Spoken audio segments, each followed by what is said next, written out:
Welcome, everybody. It's your girl, Delores, just a pink girl in my pink world, here on every social platform with my good brother, J News. J News, what do you got to say to the good people? Oh, wait a minute. J News is muted. Let's see. There you go. There you go, my good brother. There you go. All right. Well, good afternoon, good morning, good evening, wherever in the world everybody's at. Uh, it has been a long weekend of a lot of content, a lot of wrestling, and we're poised to get to it and let you guys know as to what transpired over the weekend and how everything went and how we felt about certain things. So let's get on with it. Let's get on with it. Yes, ladies and gentlemen, won't be too many in-depth discussions because we got a lot to get through. But we're going to give it to you because now it's time for let's get over to the studio. Hit the Ropes podcast, and it's time for review, ladies and gentlemen. We're gonna start off with WWE. WWE had a lot of things going on this week.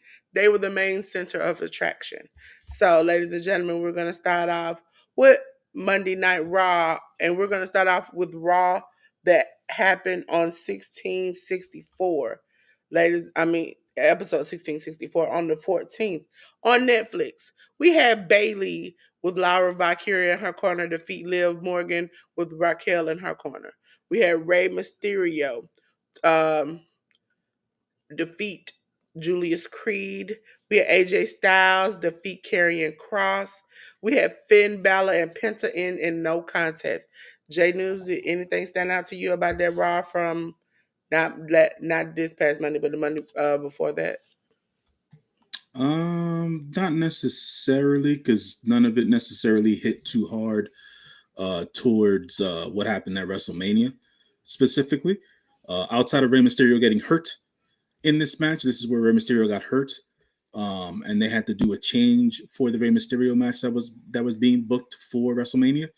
Outside of that being a pivotal point on Raw, AJ Styles and Karrion Cross are still involved with one another even after what happened on this particular episode of Raw and WrestleMania. And yeah, the Finn Balor and Penta match it became a no contest because there was a lot of outside involvement and things of that nature. So that went into WrestleMania as well. But yeah, that was about it. Ladies and gentlemen, we're going to move on to NXT 781 on the 15th, ladies and gentlemen. We had a North American title number one contendership four-way match where Ethan Page defeated Eddie Thorpe, Lexis King, and Wes Lee. We had a WWE NXT North American title qualifying match where Lola Vice defeated Tatum Paxley. For the WWE NXT Tag Team title number one contendership gauntlet match, Hank and Tank, which is Hank Waller and Tank Legend, defeated Josh Briggs and Inamura. Sorry. Every time I say his name, it's always messed up.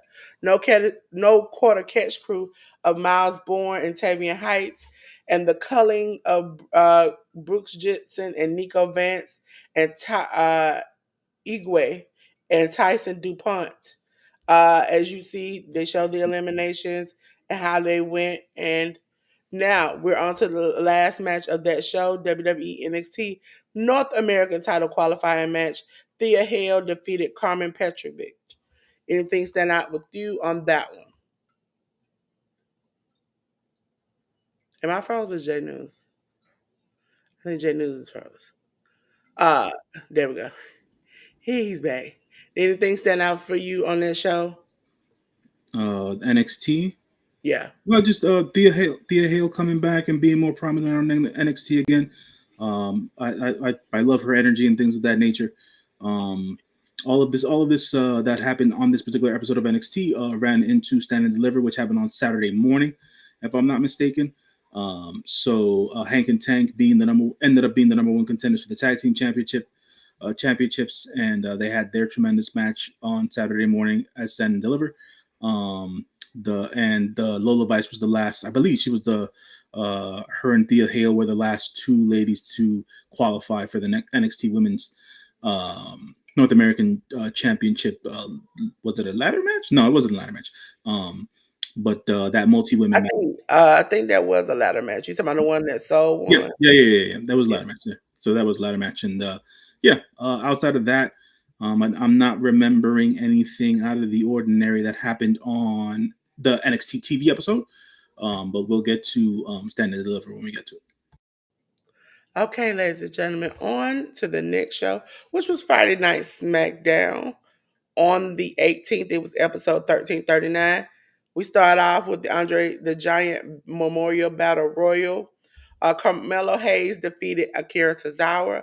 Andrade, Angel, and Austin Theory, Berto, Creed, Carlito, Chad Gable, Cruz del Toro, Dragon Lee, Elton Prince, Grayson Waller, Joaquin Wild, Julius Creed, Karrion Cross, Kit Wilson, Ludwig Kaiser, Otis, Pete Dunne, R-Truth, Ray Phoenix, Santos Escobar, Shinsuke Nakamura, The Miz, and Tyler Bate. And you see the order in which he eliminated all, people were eliminated. Ladies and gentlemen, on continuing on that show, it was for the WWE Tag Team Title match. The Street Profits, Angelo Dawkins and Montez Ford, defeated the Motor City Machine Guns of Alex Shelley and Chris Sabin by DQ. We had a non-title match. Zelina Vega defeated Chelsea Green. In a non-title match, LA Knight versus Solo Sikoa ended in a no contest. Braun Strowman and LA Knight defeated Jacob Fatu and Solo Sikoa. The LWO, Dragon Lee and Rey Mysterio. I think this is where Rey got hurt. I think the night before, because he was in this match. Uh, uh, and with along with Ray Phoenix, defeated American Made, Brutus Creed, Chad Gable, and Julius Creed. Anything stand out for you on that one? Right. No, yeah. I'll make that correction. You're right about that. This is on SmackDown is when Rey Mysterio ended up getting hurt. I believe he tore his groin or whatever the case is in this instance here, which then changed the match going into WrestleMania. Rey Mysterio was supposed to be going one-on-one against El Grande Americano. That changed to be Ray Phoenix going up against El Grande Americano for WrestleMania on night two, I want to say. Yeah. And more of LA Knight versus the remaining members of what was the Bloodline 2.0 with the solo stuff. Jacob got involved in that as well. The tag team situation that happened on SmackDown here was a little bit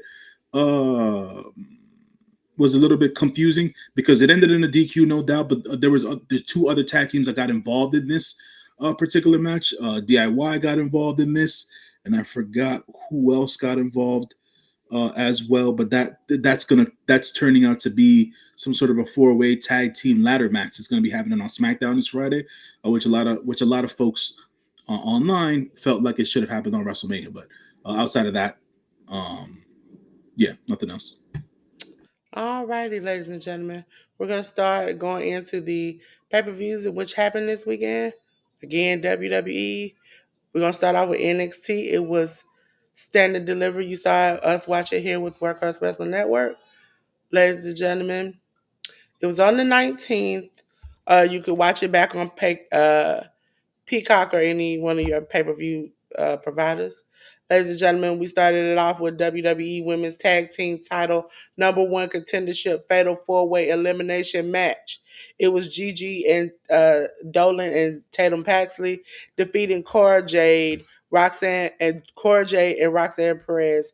Fatal influence of Fallon Henley and JC Jane, and metaphor of Jakar Jackson and Lash Legend. Okay. As you see, they got a good amount of time. Ladies and gentlemen, after that, we go into the actual pay-per-view. Oh, well, it didn't go into the actual pay-per-view. We went into WWE NXT North American title match. Ricky Sainz defeated Ethan Page. We had the WWE NXT title match, Hank and Tank defeating Fraxium.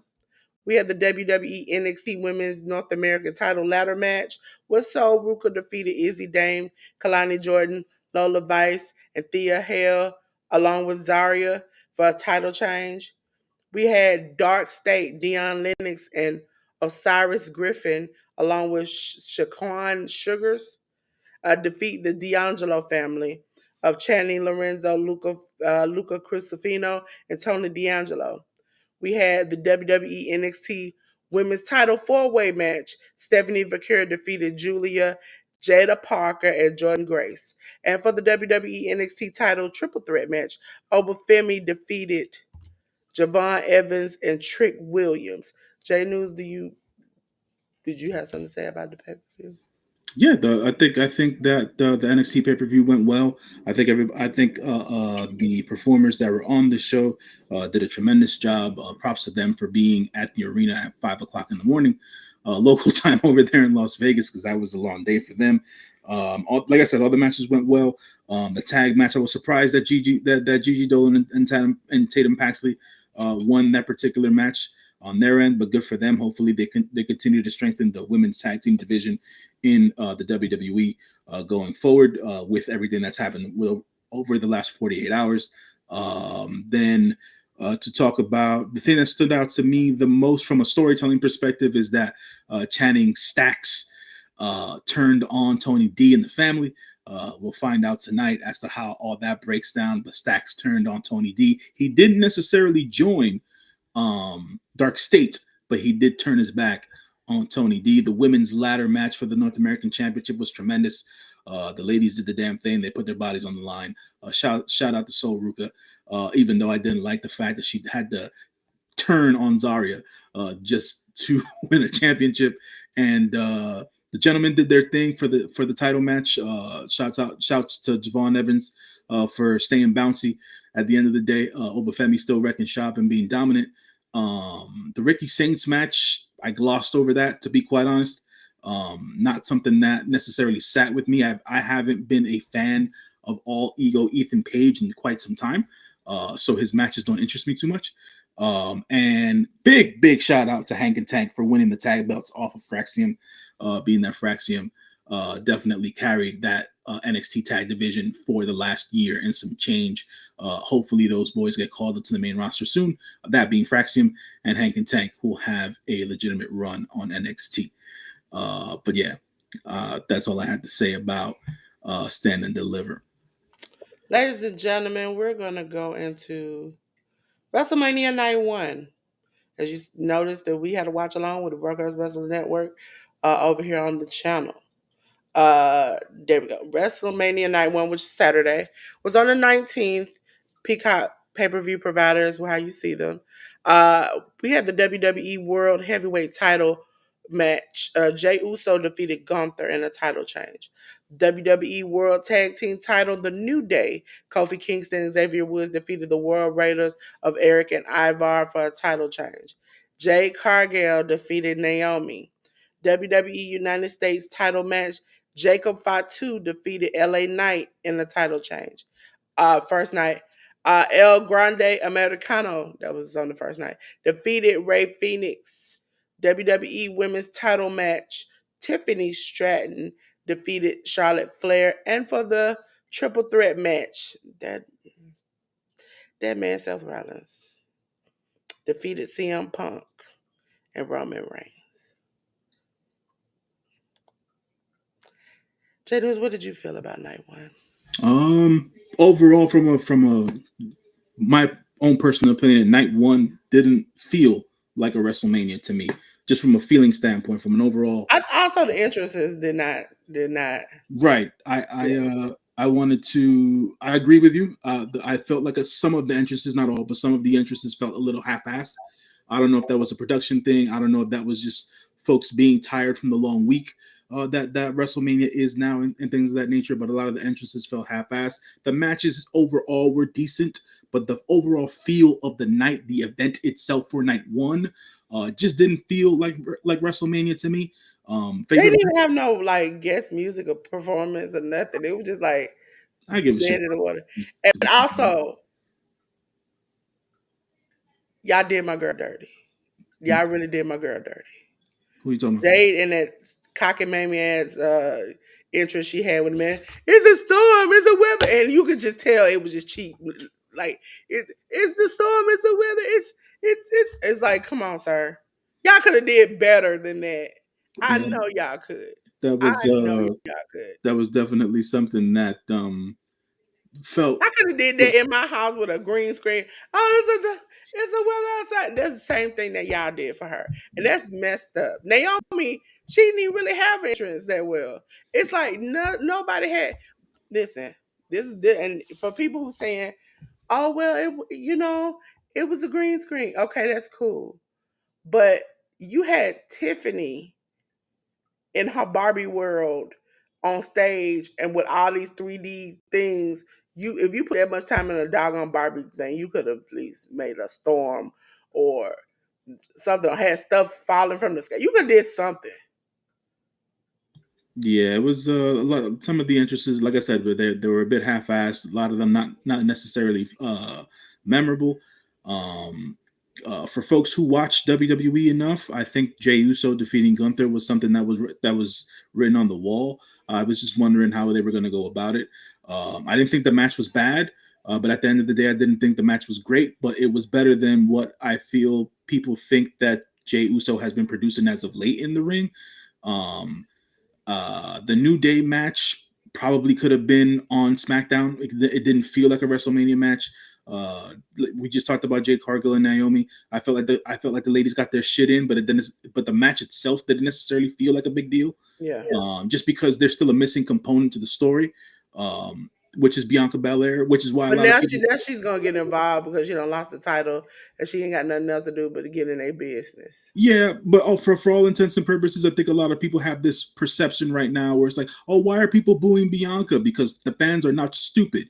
Bianca is the heel in this whole situation. She's being booed because she's the bad guy, Listen, not because she's if you remember NXT, the time that she was healed, Montez and them were healed. yeah, And now Montez and them are healed. I eventually knew she was gonna become a heel. Just like Seth is a heel and Becky is a heel. yeah. Like They that was inevitable. they master plan that whole thing. The fans aren't booing Bianca because she's bad or because.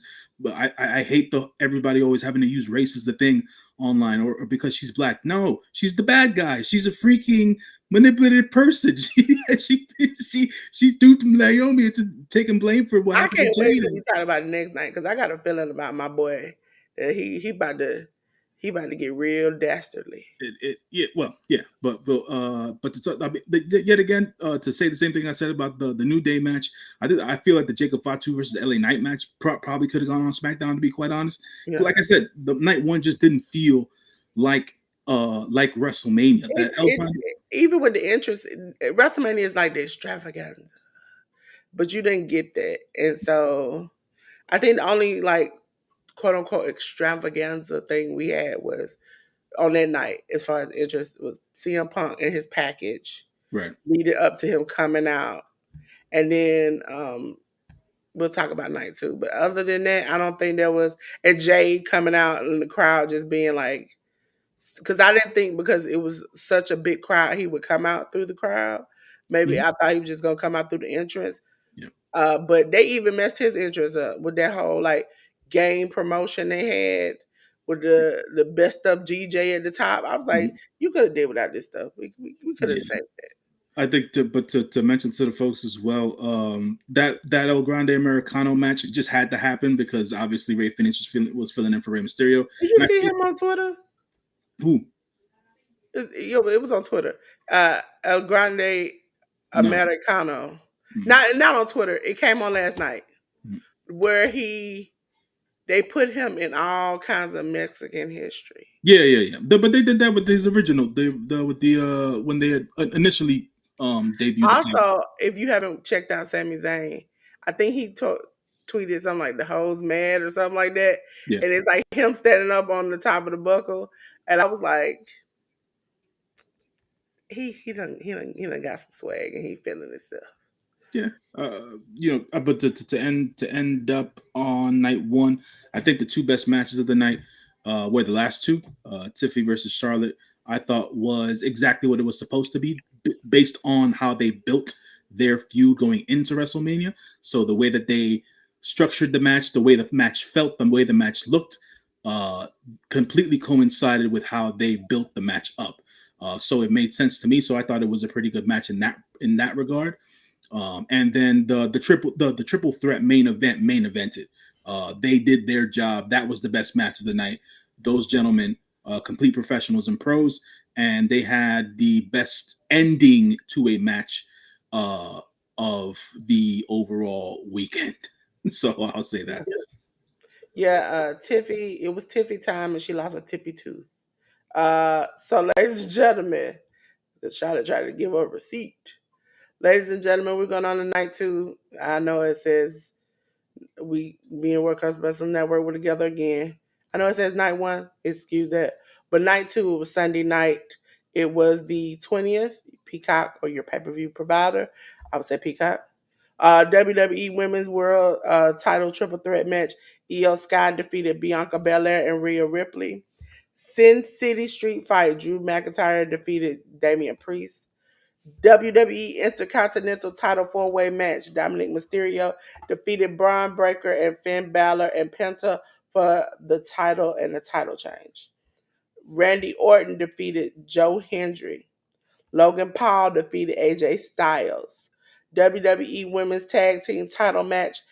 Becky Lynch and Lyra Valkyria defeated the Judgment Day of Liv Morgan and Raquel Rodriguez in a title change.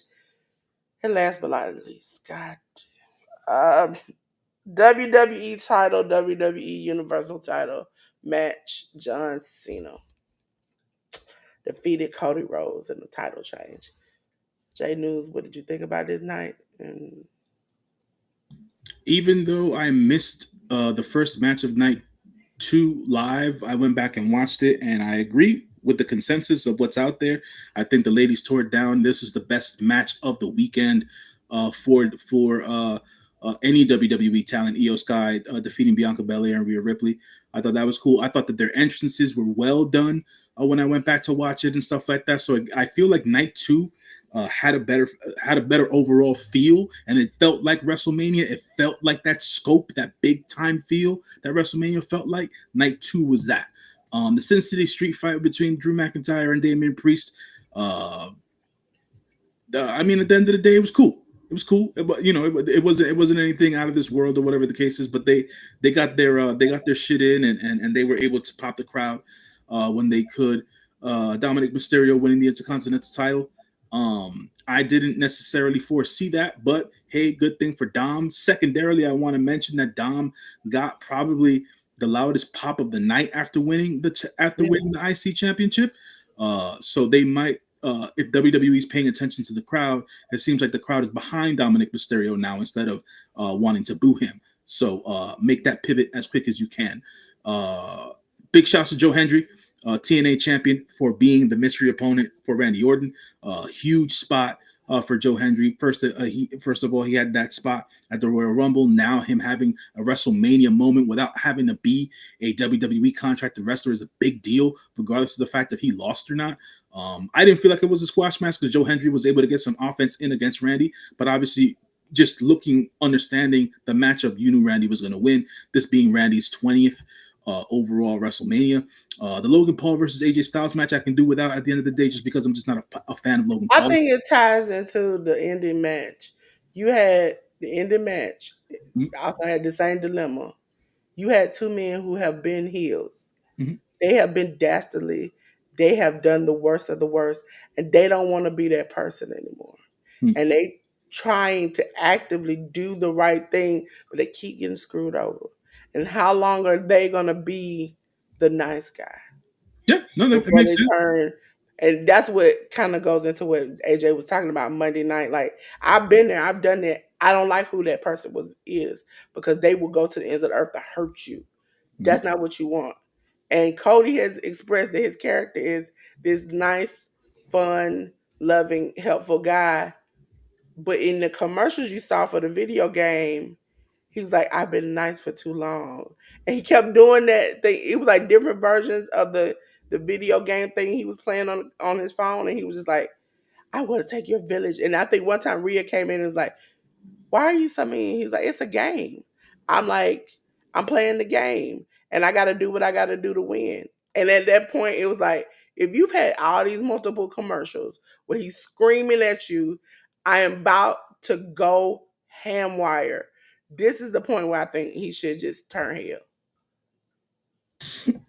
We'll And see he what happens. We'll Kevin. see what happens with Cody. But to mention something that happened during the AJ Styles match as well, we got a little bit of interference from Karrion Cross, which led to a quote unquote viral moment post WrestleMania for Karrion Oh, Cross. that, yeah, he went in. So he basically did a or should I say he went on his own rant slash promo on a WWE licensed podcast with Sam Roberts and Megan Morantz, and he went off on there, and I think that's one of the best bits of work that Karrion Cross has been able to do on WWE licensed content.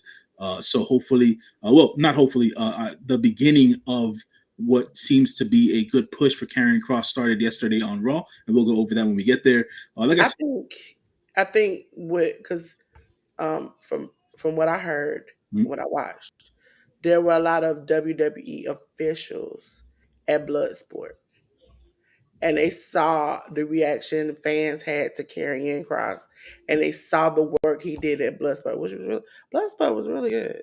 And so even with Natty, they saw the reaction and they're beginning to put two and two together of how they really can use him and let him just do what he wants to do. And so he's always been that type of person on the mic. I've seen him even when he left WWE before and was fired or whatever. He was a good promo. I think they're beginning to see it, and now they're beginning, because sometimes I think WWE, I've seen them do it. Somebody works an indie show, somebody works something else, and then you see them do so good over there, and you see the formula that maybe that company built with them, and you bring them back and you can use that. And so when he was gone, he did good work as far as a wrestler, but you really didn't see his promos and stuff like that.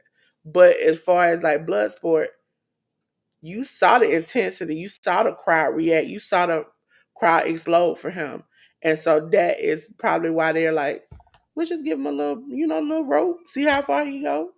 And he did really good. I really appreciate the line when he's like, I worked hard all these years to get here. If I knew that's what it took, I would have started a YouTube channel and became viral, and then I could have came to the WWE. And I was like, I get that. I feel you. I was like, yeah. Now Becky, you doing a Brock Lesnar. This second, third time you done did this. You doing a Brock. How you just gonna come in and take somebody's spot? That's cool. But and for people who don't know, Bailey was supposed to have been in this position. She, quote unquote, she's not hurt. Got injured in the egg segment to bring Becky back. From what SRS reported, WWE knew that this was the plan the whole time. yeah, Now yeah, the, they the according question again, is that they don't really know if Becky knew that. Not Becky, Bailey knew that. they Bailey, no, she knew, and the reason as to why I'll say that she knew, I just before we got on, I finished watching um, her interview with Chris Van Vliet, and she intimated that she didn't say it outright. She didn't get herself in trouble, but she did intimate that something was going to happen because the interview was shot before SmackDown, which is where the injury occurred for Bailey and things of that nature. It was shot on a Thursday, that particular interview, and she knew ahead of time what was going on. but I'm saying if she knew that, like if they call you and tell you this angle's happening, Yeah, you ain't coming to WrestleMania, you could know that day, but not weeks ahead. From my understanding, SRS reported they knew weeks ahead yeah, they she knew was weeks. Yeah, coming. yeah, yeah. They were So aware. it's like, what part Bailey deserved it because she works the hardest and she supported this company. She could have been left. She could have been left. Yeah, but But, I think what people what folks miss in all this is yes, she did deserve the position. She deserved her spot on WrestleMania because yes, she works damn hard. But at the end of the day, she's always been one of those people, and it's been highly reported that she's about trying to elevate the division and what's best for the company and what's best for business, quote unquote, to use that term. So she'll if it calls for her to step aside when creative tells them that they have a specific idea, she steps aside.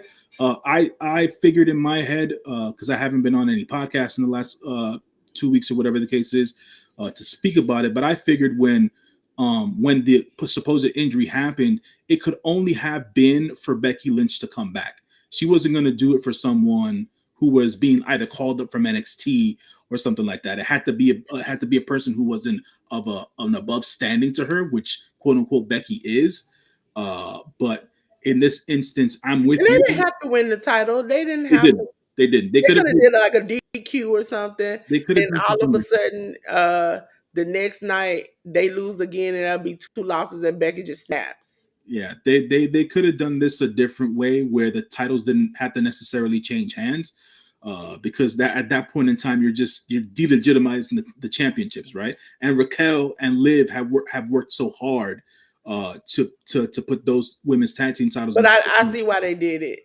Yeah, no, I It's don't. stupid, but I see why they did it to I, make Liv and Raquel the chart wise winning the championships the most. they already So, were.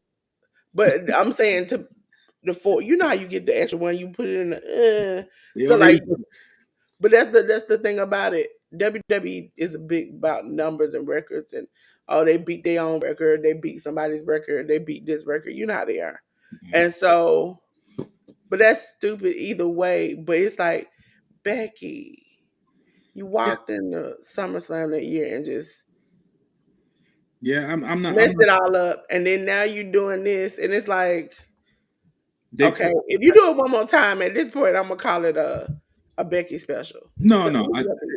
You're not wrong, Dolores. You're definitely not wrong. I feel like I said, from a creative standpoint, they could have done this differently. They didn't necessarily need to put Becky in this spot. They could have given Lyra a freaking singles match on WrestleMania for all this stuff. To be they quite could have honest, had Bailey versus Roxanne, like they should have. they could have gone about this a definitely completely different way. And yeah, that this whole tag team thing was just too convoluted for me. And then the main event of night two, at the end of the day, the match itself was a decent enough match. I'm not going to put this the ending of the match, right? How it finished, how John got to 17. I'm not gonna put this on creative, or should I, it's on creative. Let me rephrase. This is on creative, but on second hand as well, it just felt like one of those overly booked Cody Rhodes special Oh no, AEW matches. that was not a Cody Rhodes special. That's what it felt like. That's what it felt like to me. That felt like one of them rock moments where it's like bloodline special, and that to me, It was to overbooked. me, what the was Travis Scott doing? That's Mother, that's every time I think about it, I get fucking mad because listen, the craziest shit about all of this is that he lost his championship, and then, and I hope Sammy is watching.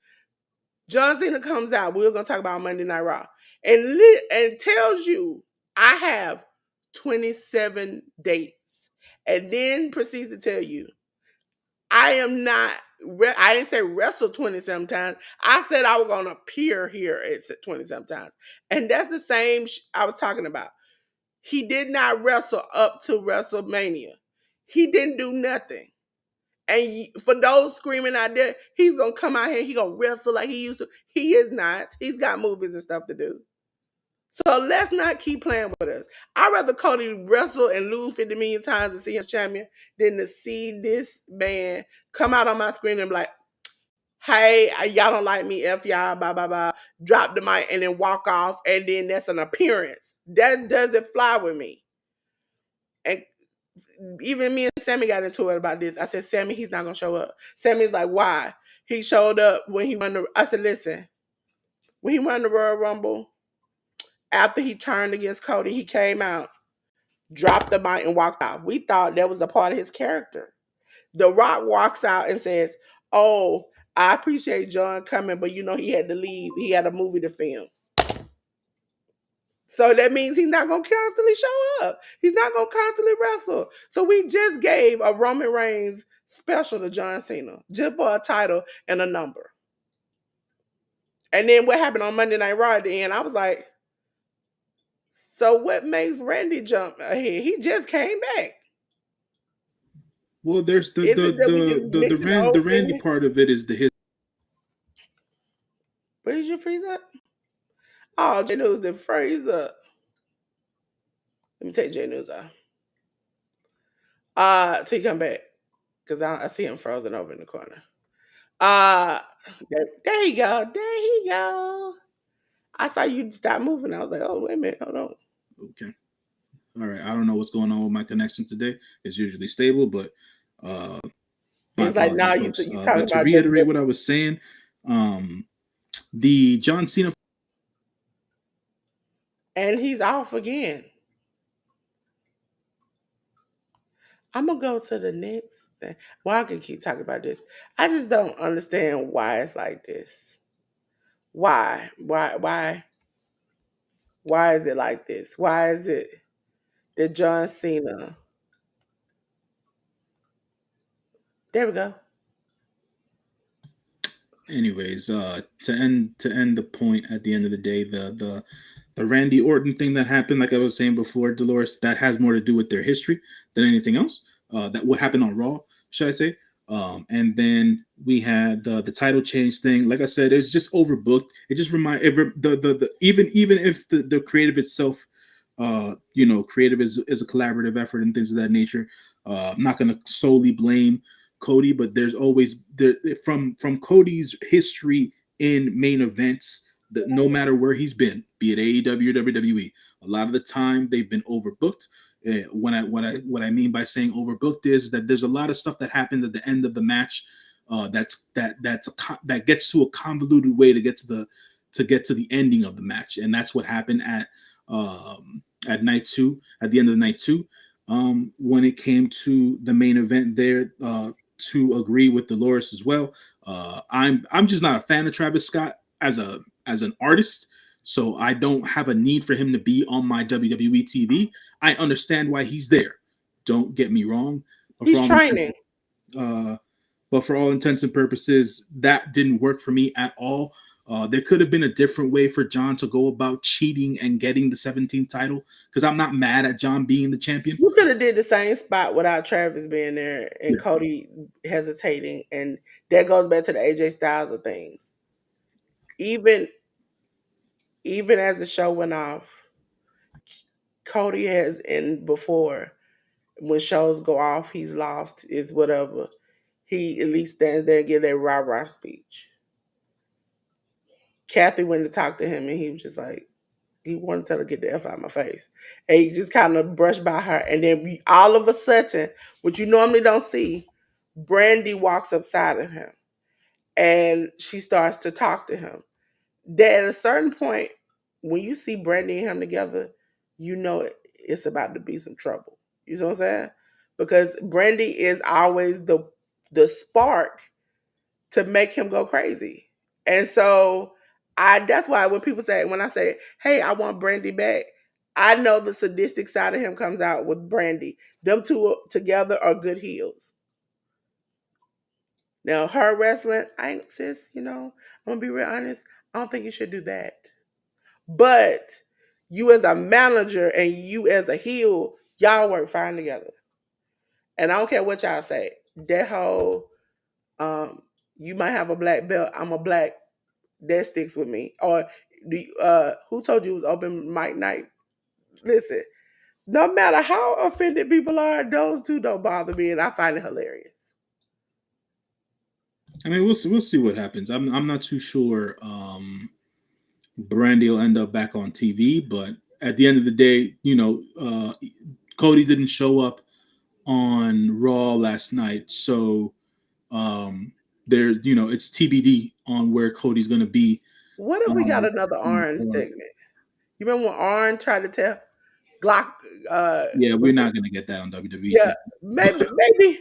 We're not going to get that on No, WWE. I'm not talking about before he listen. For those who don't know, Orange, I'm trying to tell the way on YouTube. Orange essentially said if you get robbed at a light, you will get out and give them the keys. If I get robbed at the light, uh, I'm gonna pull a pop out and they gonna somebody gonna have to pick them up, okay? Because I ain't giving my stuff up like that. I ain't no punk. And so that was supposed to get Cody to be like stern and tough. And he was burning his clothes. And like it was like a whole Rocky thing where he was trying to get him in his mindset. And then at the end, we see Cody go through a flaming hot table. And so I think somebody needs to tell Cody. AJ is trying to do not Carrion is trying to do that with AJ. He is trying to turn him into this tough heel. And AJ is like, I am scared. I do not want to be that person anymore. And Yeah, I no, you're not wrong about the manipulation of Karrion Cross trying to do that to AJ Styles. I just think, from my perspective, the way that I saw it last night after Raw, and we'll have to get to Raw. Um, all this time that Karrion Cross has been manipulating different talent and different characters on WWE TV, not just AJ Styles.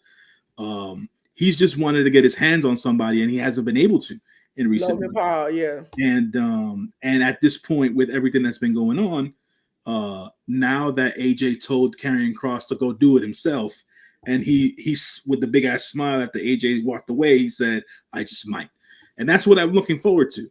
You know what I'm saying? At the end of the day, the dastardly heel, quote unquote, that is Logan Paul, and how he's not liked amongst the veterans in the locker room. You know, He is really an a-hole.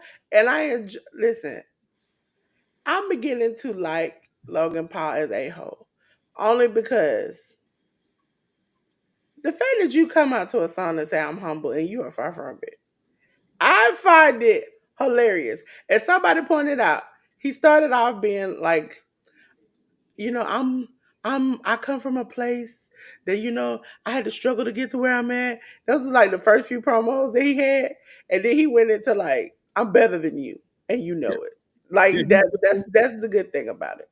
he's Ladies and gentlemen, he works for what it is, for what his character is. It works, but there's still, that overall feeling of like, vets versus the celebrity come-ins and stuff like that. And I feel like Karrion Cross, as vicious as he's ever come across on wrestling TV over the years, is the perfect person to put him to put him up against Logan Paul, because it'll give, if Logan Paul can go against a guy like Karrion Cross, it'll give him a sense of legitimacy. Because right now, everybody, at least the majority of people that I see always commenting about Logan Paul, don't take him seriously and think he's just a thief. Uh, at the end of the day, to use a shorter term. So we'll I see. think I think his actions precede him as a person. Now, watching some of his like podcast stuff, I think he has toned it down. Like he used to be a hole, not in character, but as a person. And that's what made you not like him, especially for those who know that whole Tree Woods incident. That was that was uncalled for, and it was just dirty. And at that point, that what made me not like him was like, okay, you taking it too far because that's a real life person. But I can see whereas we all been young. Now listen, I've said this on my short. Common sense ain't common to everybody. That was a common sense moment, even though you were young and dumb. That was a common sense moment. But he's grown from it, and hopefully he'll get better.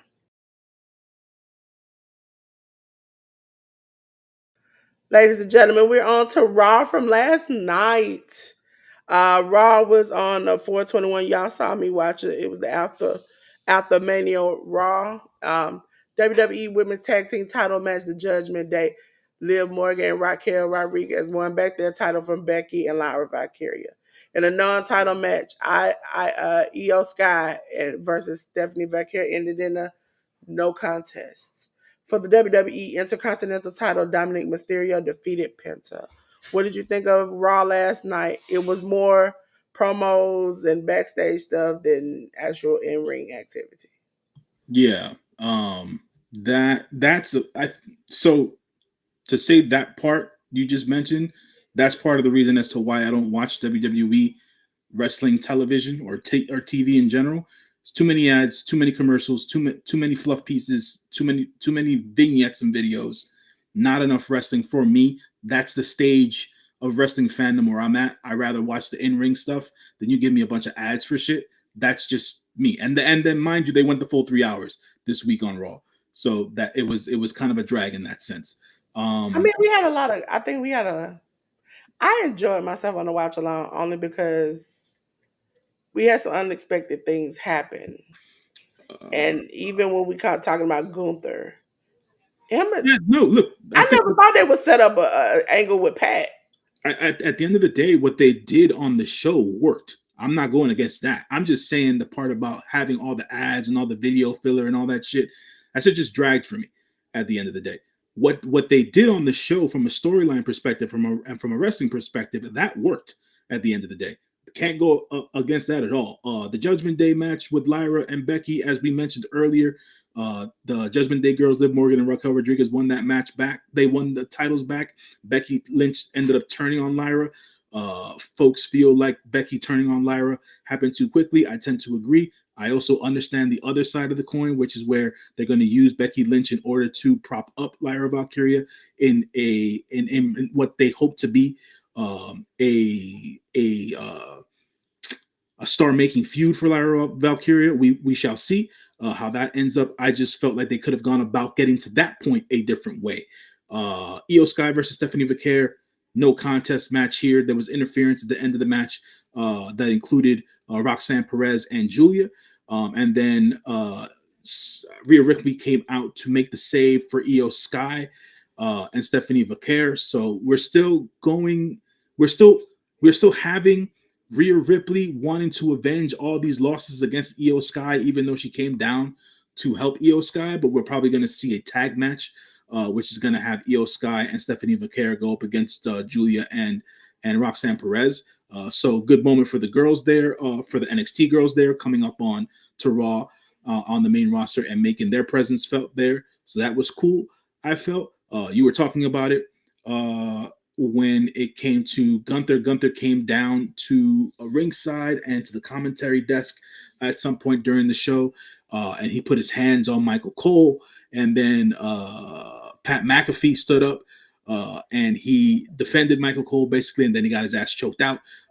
Pat But no, McAfee. it was not fair. Okay, Gunther did, and I'm just gonna say, uh, in a melanated way, Gunther was a punk. Okay, first of all, Pat was walking away, He was. and security had him, and they told him to turn around and walk away. As soon as he turned around, that's when you get him. Second of all, why did they let Pat boys not jump and get involved in it? But they let Logan Paul friends always get involved in some crazy stuff. Well, at the end of the day, at least I think the shouts to Pat. I don't have too much of an issue with Pat McAfee and his antics. I know a lot of people do, but I don't.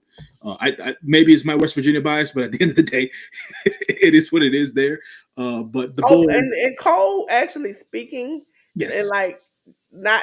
I mean, we've seen him before, but like speaking and being angry like the angry dad, like he's like, how are we gonna have opinions? How are we supposed right, to come out there and do our work if this is what they doing to us? And then they were like, well, just take the time off. And he was like, no, because he literally looked like he was in pain. yeah, Because I think Pat accidentally hit him in the face when he was like hitting Gunther. He's like, my nose is almost broke. He's like, I know. But he's like, I'm not gonna let this man stop me from doing my job. right, right, right, And right. so, That's a good. and Pat was so funny trying to make himself hurl. It's Just a, it's a good. and I'm like, Pat, you can't do it. Just don't stop. It's something different for Gunther to do. I would have felt like it would have been interesting to get one of the actual wrestlers who are commentators to be involved in this, be it a Wade Barrett, be it a Corey Graves, if they wanted to go that route and things of that nature. You know But Corey on the outs with them. I know, but at the end of the day, I'd like to see Corey Graves back in the ring. I was a fan of his when he was in the And Indies in Booker the T early ain't 2000s. definitely ain't gonna do it. Last time I saw Yeah, Booker T booking. on the reality wrestling doing spinning rooney, I was like, this is over with for you, sir. Yeah, but Wade's been training, so I would have thought that Wade would have interfered at Well, some you point. know, Wade wasn't technically Wade wasn't quote unquote there. there. Yeah, exactly. So So uh, yeah. they have Pat in this particular instance, which wasn't a bad thing because Pat's wrestled before. He's a part of the But show. but when I look back and thought about it, they've been setting this up for the longest. Yeah, yeah, He does the Jey Uso. He stands on top of the table. He said, and then when they asked them, "Do you think Gunther?" Gunther asked them, "Do you think Jay can beat me?" And he said, "Yeah." That's been setting it up. Michael is was the catalyst because he's beloved, and once you do that, you kind of out and outs with people. So yeah. that's what got me about it was it's like Michael Cole initiated. If I was Pat, I would be bad as a friend. You initiated this big angry man is coming towards you, and then Michael, if you don't listen back, says, "But I wasn't the one who tapped out." Right. That is the start of the shenanigans because you know this man is angry, and you point out the one thing that he did not want to do. That makes it upsetting. The Yep. whole ending with Punk and Seth and them, So it was it was a surprise and a shock out of nowhere. uh, to I don't want to miss something. So that was the in between moment between the Io Sky and then the main event for the night or whatever. Dominic Mysterio defeating um, Penta or whatever the case is. So I wanted to mention shout out to JD McDonough, aka Jordan Devlin, for making his comeback. Um, AKA Big Head. yeah, whatever. I guess I don't give him grief for his head, but it is what it is. He looked like a bobblehead. So I know uh, they gotta make one out there for him just for this. JD came back. He interfered in the match, and Dominic got the win over Penta and stuff like that. It still seems that Finn Balor is going to find his way out of the Judgment Day, and he'll go on his own further heel run because Dominic Mysterio right now the fans are behind him. They're no longer booing him. So we're probably going to see a big time babyface run for Dominic Mysterio, and whatever is left of the Judgment Day.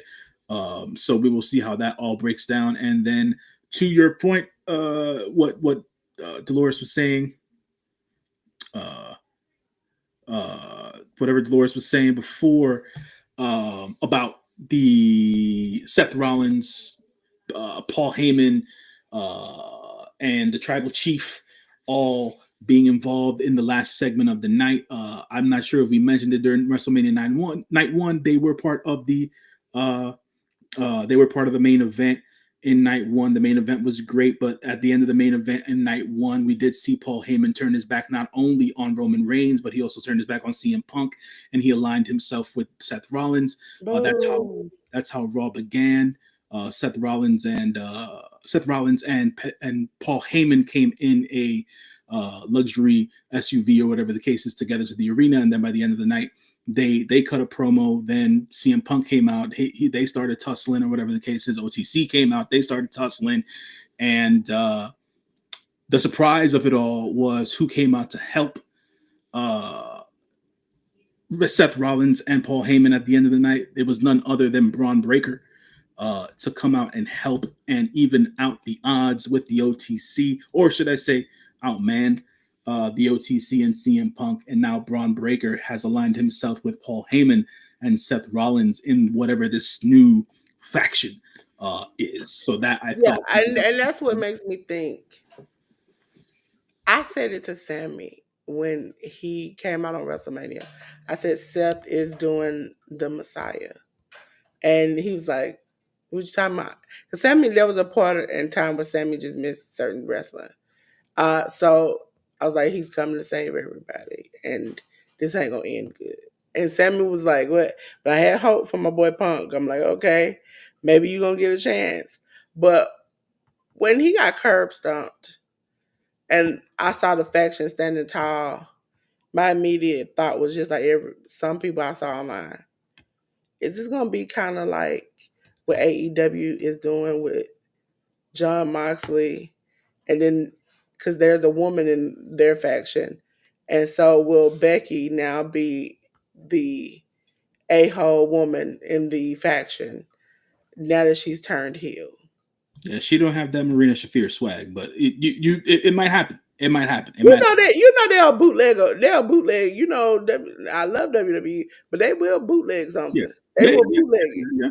You gotta you gotta steal in this day and age. You know what I'm saying? And if they can do it better, by all means. You know what I'm saying? By all means, if they can do, if they can accomplish what they wanted to accomplish in AEW with that Death Rider storyline on WWE TV and do it better, by all means, get it done. And you got two Shield members making a faction Mhm. and trying to outbeat everybody. So then you got Braun was he what title did he hold? He held the Intercontinental title, right? Mhm. So if you can get a title on each level, then you can essentially like he did when he was with Triple H take over. Right, right, right. And so I think that's what they're trying to do. And Paul is a wheeler dealer. And so that works out for them. But I was very shocked when Braun Breaker hit that spear. I said, Jesus, what's happening? Why did you do this, Georgia boy? Why did you do this? But overall, last night I did enjoy. I enjoyed seeing Rusev come back. He didn't have a lane video package, which I thought would have been not video package, but a lane Titan, like I thought he would.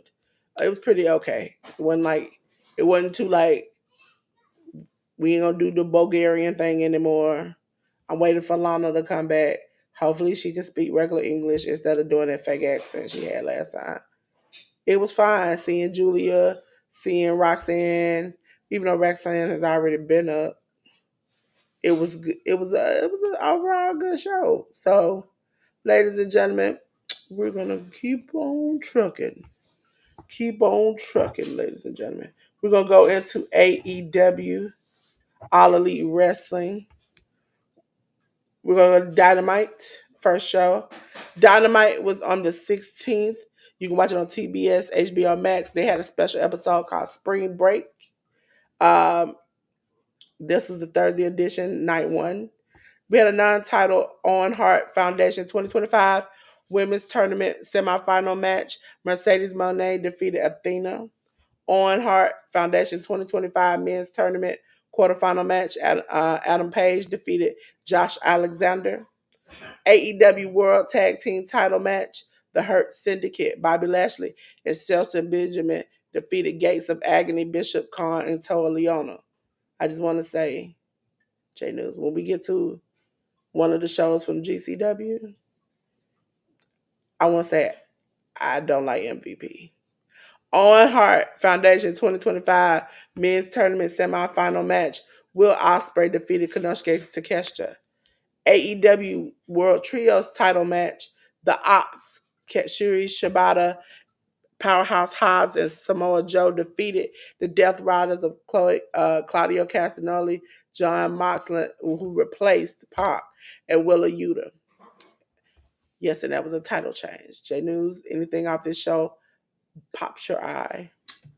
Great match between Mercedes and Athena. A lot of us have been waiting for that particular dream match between those two top billing women in women's wrestling. I think this is going to be the first of a series of matches between Mercedes and Athena. So great match to start off. Mercedes Moné beat Athena with a roll up. It wasn't even like it was a decisive win with a finisher or whatever the case is. So I'm sure Athena will get her lick back somewhere in the future. Josh Alexander, the walking weapon, is now all elite. He made his debut on Dynamite here on the 16th of April against Adam Page in this quarterfinal match. Adam Page obviously winning this particular match, but Josh Alexander taking heed to some words of wisdom from the one and only Don Callis after the match, and Josh Alexander proceeded to beat on Adam Page post-match and things of that nature, more or less aligning himself with the Don Callis family. Josh Alexander, that is. Adam Page, I believe, got saved by someone, but I'm just not recalling who it was right now. So we'll double back to that on future episodes.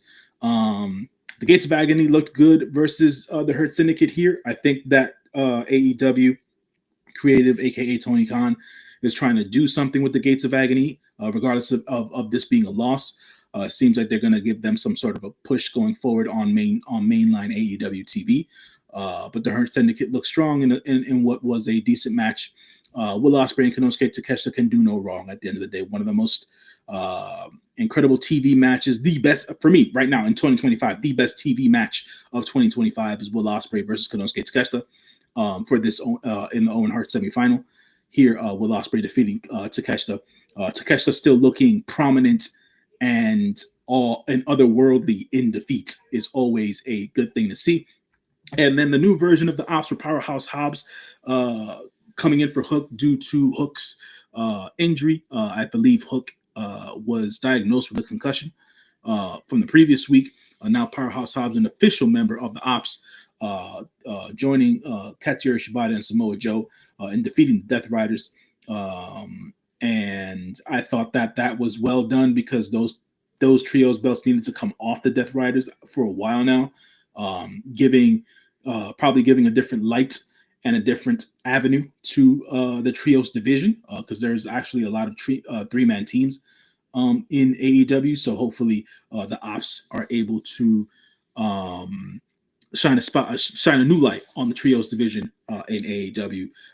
And then there was the post-match celebration for AEW, as this was AEW's 289th episode for Dynamite, which was a celebration because they had, at this point, they're the longest running wrestling TV show on Turner Warner Brothers Television. So good on AEW for that on Wednesday Night Dynamite. Yes, ladies and gentlemen, we're on to the next show, which is Ring of Honor. Let's get there. We go. Ring of Honor. Ring of Honor on Honor Club 112 on the 18th. You can watch it at ROHWrestling.com. Bandito and Commander defeated the Infantry. We had the ROH World 6-man tag team title match. Dustin Rhodes and the Von Erichs defeated Johnny TV and MXM Collection of Mansoor and Mason. Sammy Guevara defeated Lee Johnson. The Dark Order defeated John Cruz and Rosario Grillo. The Frat House of Cole Carter, Griff Garrison, and Preston Vance defeated Charles Mason, Love Doug, and TJ Crawford. Atlantis Jr. Esfinge, that's how you Yeah, say that. yeah. And Fuego defeated Barbara Carvinaro. Carvinaro? Carvinaro, right? Mm-hmm. Euphoria and Zunderkin Jr. I know Zunderkin because J News likes to say his name. J News, anything from this catch eye? No, I didn't get to watch ROH last week, to be quite honest. I did. The only thing that popped up on my feed was the Lucha match from ROH, the last one that you just mentioned. I forgot that Zandokan Jr. Oh, Um, they were CMLL, right? right, they were Okay. CMLL. Because Um, I wanted to find out how you felt about, because we didn't talk about it. ooh, Not seeing El Hijo on AEW for a while. I'm going to, long story short, I'm not gonna go into a tangent here. Over the weekend, during WrestleMania weekend, not AEW, WWE, TKO Sports bought and acquired Mexican wrestling promotion AAA, the other large Mexican wrestling promotion. They've been in existence for 33 years. They were bought out by TKO / WWE. Their talents will be felt during a Worlds Collide event that I believe is happening on June 6th out in LA. Yes. They made an announcement. They had one specific AAA talent come out and be a part of the announcement, which was Hijo de Vikingo, as Delores said. Um, I think the WWE crowd is going to love Vikingo because of what it is that he can do in the ring. I'm just for my own personal taste and opinion, I just don't like the fact that now there's one less wrestling promotion in Mexico, um, for people to apply their trade. This it just smells like continued monopolization of wrestling territories by the WWE. Thankfully, CMLL still exists in Mexico, and they're still the top wrestling promotion in Mexico. But if WWE gets their fangs, quote unquote, into something, they will put their money and their production values into AAA. I'm not too sure if they're going to continue to be called AAA. Going forward, there's rumors about that they want to change it into NXT Mexico. Like I said, that's a rumor. I think it'll behoove the WWE to keep the AAA name, but definitely add their particular blend of production value, and also being able to get TV deals out in Mexico and things of that nature, and obviously flowing the talent between AAA and NXT for the time being. I think would be a strong thing for AAA, because AAA has not been great in recent years. So from a promotional standpoint, from a business standpoint, one less wrestling promotion being there for people to be able to apply their trade and I do think business is not a good look in my estimation. But we shall see what the WWE decides to do with AAA. from my understanding, just a little bit I know. Um, once I forgot her name. Once the owner of Triple A's husband died, and she was the sole responsible person for it, she really doesn't interested in anybody else. So, Mhm. and if you have seen her, trying to dance around, her health doesn't look like it's the greatest. So instead of it just falling and disappearing, she chose to let them acquire it. And so I don't blame her for that. Now, if you don't feel like you can put it in anybody's good hands, or you feel like maybe some of the decisions that you've let people make have not been the best, because I know she's giving people opportunities to kind of book and do things to, it seems like testing people out. And if you're not happy with what you have, the best option is to give it to WWE. I don't think AEW would be paying the money that, like, regardless of if she doesn't trust somebody family wise to continue the legacy, it is far as when it comes to money wise, that is money that she can give to her kids, grandkids, whatever. That's generational money. So at this point, it's a win-win. You regardless of what happens, if WWE tears it up and it doesn't end up being AAA anymore, if you gave it to somebody else and they tear it up, it wouldn't have any hold anyway. So at least make your money. So that's what I took out of it. And so I kind of can respect her for that, because she was just like, No, if I mean, at the end of the day, you have you make a valid point, Dolores. But we'll agree to disagree on that, because at the end of the day, one less it's the same thing. It's the same. It's the same road we were going down 25 years ago, when it was just WWE being what everyone knew to be as professional wrestling, and we know for a fact that the WWE style, the WWE sense of production, isn't the only way wrestling is supposed to be. yeah, So but I think they're different as far as a lot of people are like, because people were mad at Joe Hendry lost. And they're like, yeah, TNA just getting jobbed out. And I'm like, no, I watch TNA and I see a lot of NXT people who are really good lose consistently in TNA. yeah, it's that but that's a partnership within itself, right? That's Yeah. not WWE buying TNA. No, You I'm know what saying, I'm like, saying? I think eventually TNA is gonna do it. I'm not sure. I'm It's not going sure. down. It's going down. And if you saw that pay per view and what happened on that pay per view, I was in the chat where we had a discussion about it yesterday. They acted like it was GCW. Once you staple somebody's tongue to a door and then rip their tongue off the door, the crowd was even like, "Hey, wait a minute, this is doing too much." That's the moment where I'm like, y'all are trying to throw anything to keep yourself alive. Y'all are just y'all fighting the water. Just We'll go see. ahead and let it sink. We'll It's just see how gonna. it goes. We'll see. But ladies and gentlemen, the next show is AEW Collision, ladies and gentlemen. It is Kevin Knight. That was on Saturday. It was spring break, and this was the second day. Kevin Knight defeated Lance Archer. Don Callis family defeated the Conglomeration. 2-on-1 handicap match. We had Megan Bain defeat Ashley Vox and Rebecca Scott. For the AEW tag TNT title, we had Adam Cole defeat Claudio Castagnoli.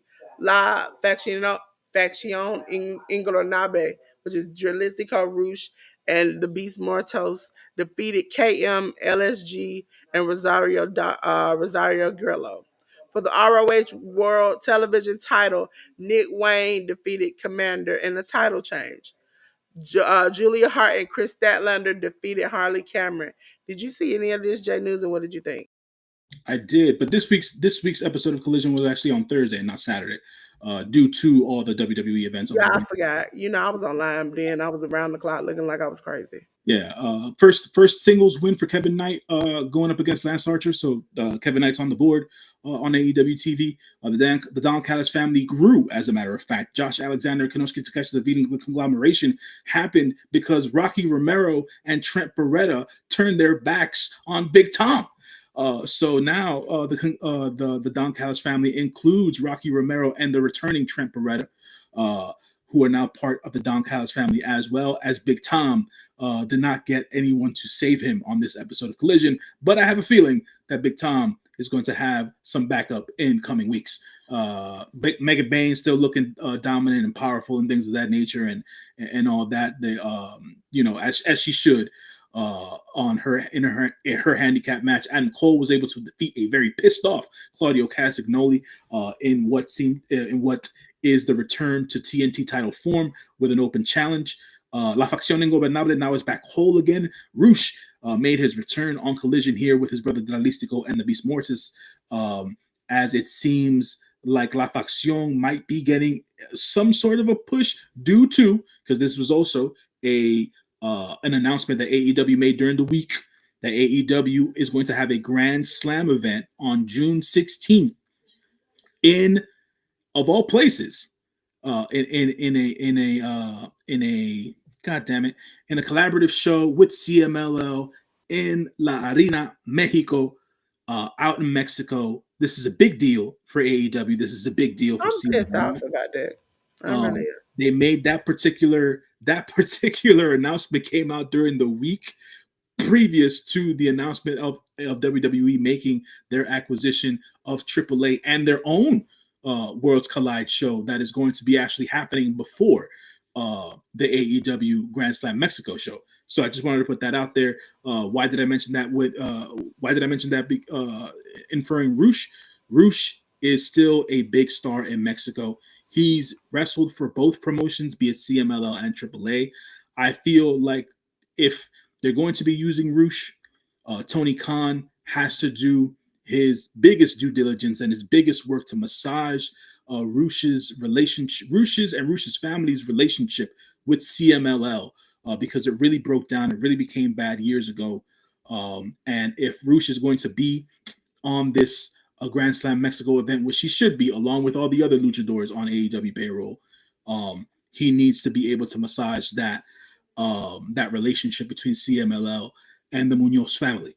On to the biggest surprise of this particular night to me, Nick Wayne winning the ROH television title.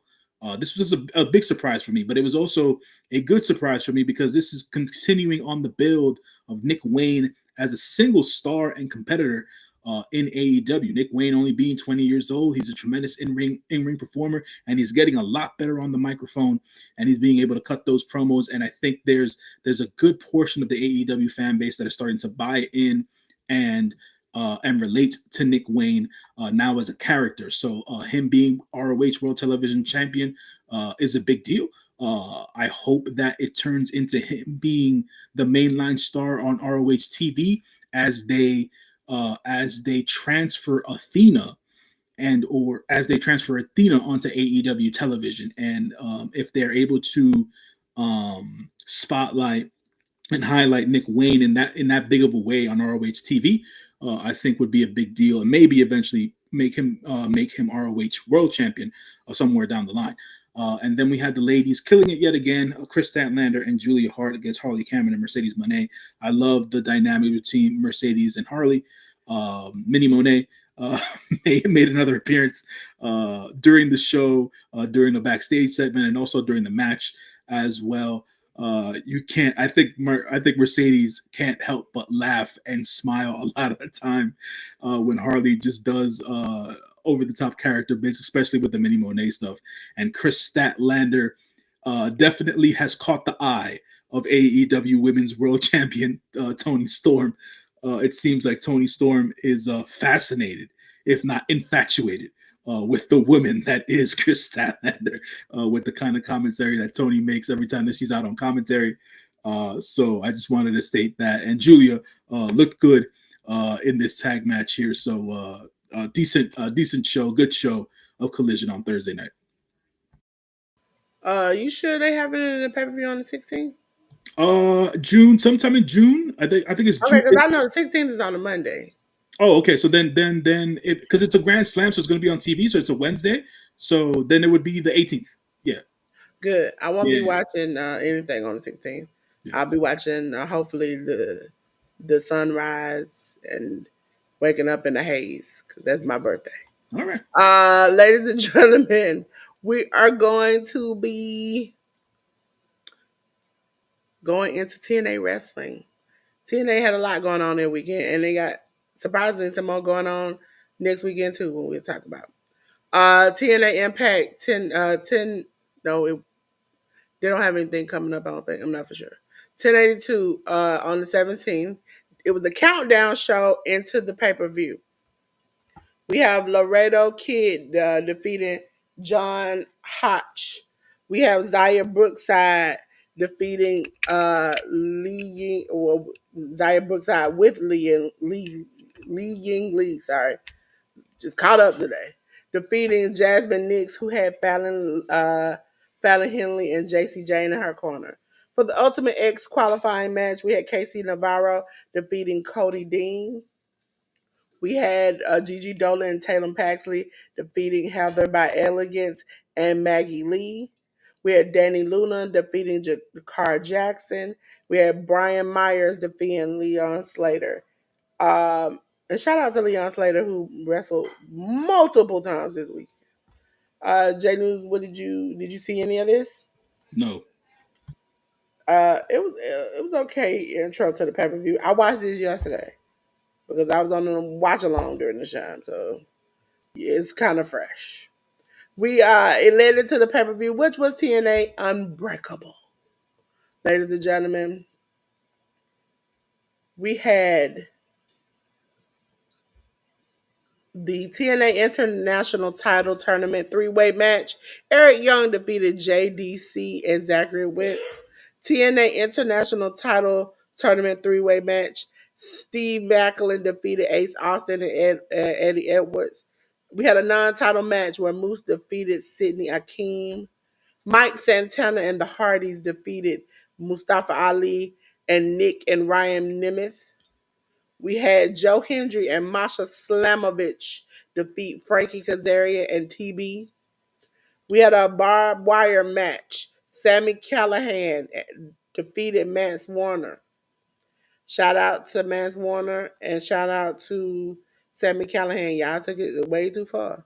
TNA International Title Tournament Final three-way match. Steve Macklin defeated AJ Francis and Eric Young to get the title. Okay? Did you see any of this, J News? No. I would say I was disinterested, and in one match I thought maybe was going to be cool was the barbed wire match because y'all know I like hardcore, but they took it to a limit where even the crowd was scared. But once you hear me talk about certain matches in GCW, Max Warner not only has stapled, gunned, and later on in this evening of this day, he was literally squirting blood out the front of his forehead. match is not that serious. I like a good hardcore match, but it's not that serious. Ladies and gentlemen, we're going to go into Prestige Wrestling, which you can find here on YouTube. Ladies and gentlemen, it was nothing to lose. It was on the 17th. Center and Saint Judas Icarus and Travis Williams defeated Lycos Jim, Kid Lycos, and Kid Lycos II. Ares, El Hijo del Dr. Wagner, and Galeno Damal defeated Z-Brats of Ishin, Koda, and Shun Skywalker. John Cruz defeated Bodie Young Prodigy. Minoru Suzuki, that mean man Minoru Suzuki. Y'all, I'm telling you. When we get to the match that I've been telling y'all about, J News, that man was mean. Uh he defeated Adam Priest. Ladies and gentlemen, Kevin Blackwood defeated Leon Slater, sorry. Evan Wood Rivers, Tay Mayfierce, Von Vertigo, and Zaya Brookside defeated Drexel, Matt Brennigan, and Ultra Power Mira and Jaden. El Phantasmo defeated Michael Oku. I like that match. The Inspiration, Cassie Lee and Jessica McKay defeated Callie Ray and Nicole Matthews. Do you know yesterday, J News, I popped when I saw them come out. I Yeah, screamed like I was a teenager, and it this was was my nice. last moment in time. It was nice to see the ladies back in action over the weekend. The inspiration of Cassidy and Jessica McKay. Hopefully, they find their way onto some wrestling TV show because those ladies are highly entertaining and very, very highly skilled. And last but not least, for the prestige title, no disqualification match, Alan Angels defeated Calvin Tank. I know you didn't see none of that, J News, but it was a pretty good show. We're gonna move on, ladies and gentlemen, to Defy. And you know what we had to watch? Streets of Rage. Okay? Streets of Rage took place on the 13th, way before the shenanigans of the weekend started. We had a three-way tag team match. It's also, you can find this on Triller TV. A three-way tag team match of Ho Ho Loon and Ishin defeated C4 of Cody Chan, Chun, and Guillermo Rosas, along with beating a Midnight Heat of Eddie Pearl and Ricky Gibson. El Phantasmo and Mass Warner ended in the double DQ. Listen, I don't know how many times after this I'm gonna say, starting with TNA. Just listen how many times I say Mance Warner faced such and such. Mance Warner faced such and such. Sometimes he wrestled 3 and 4 times in a day. Randy Myers defeated Miles DeVille. Zack Sabre Jr. defeated Timothy Thatcher. Amira defeated Nicole Matthews and Burt Vixen. Gabe Kidd defeated Calvin Tankman. The 5 tag team world title match. Center and Saint Judas Icarus and Travis Williams defeated Kizi and Suzumu. That's it. Suzumu. She was new to me, and I really like her. But she does this Michael Ito thing where she likes to, like her and the other two girls like to dance and sing. And, you know, after you've heard, it's fun the first time, J News. But when you hear it for the fifth time, J News, it don't seem the same. Ladies and gentlemen, we're going on to Stardom. This is J News' kick right here. So for Stardom, they had 2 shows. The first was Sin City, and it was on the 17th on Triller TV. Generally, ladies and gentlemen, everything that we're probably going to cover from now on will be on Triller TV. I think J News is froze. Azumi, Azium, and Ram. Get them back up. There we go. Ram Kach, like you said, defeated Maserati and Starlight Kid. Jody Threat and Suzuki defeated Arika Saka's. See, this J News right here. I can't pronounce none of this. Uh, Sakaya. Listen, I don't want to mess that girl name up, J News.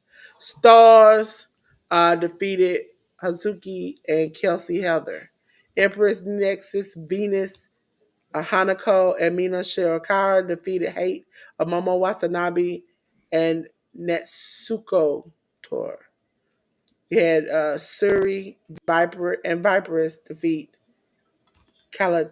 That's J. Is Calientita? Kalinita. See, Hmm. listen, can't even get it. And Konami, right? Hmm. Micah defeated Thekla. Yeah. Um. So there were two. There, I think there were two shows, right, for starting during the weekend, right?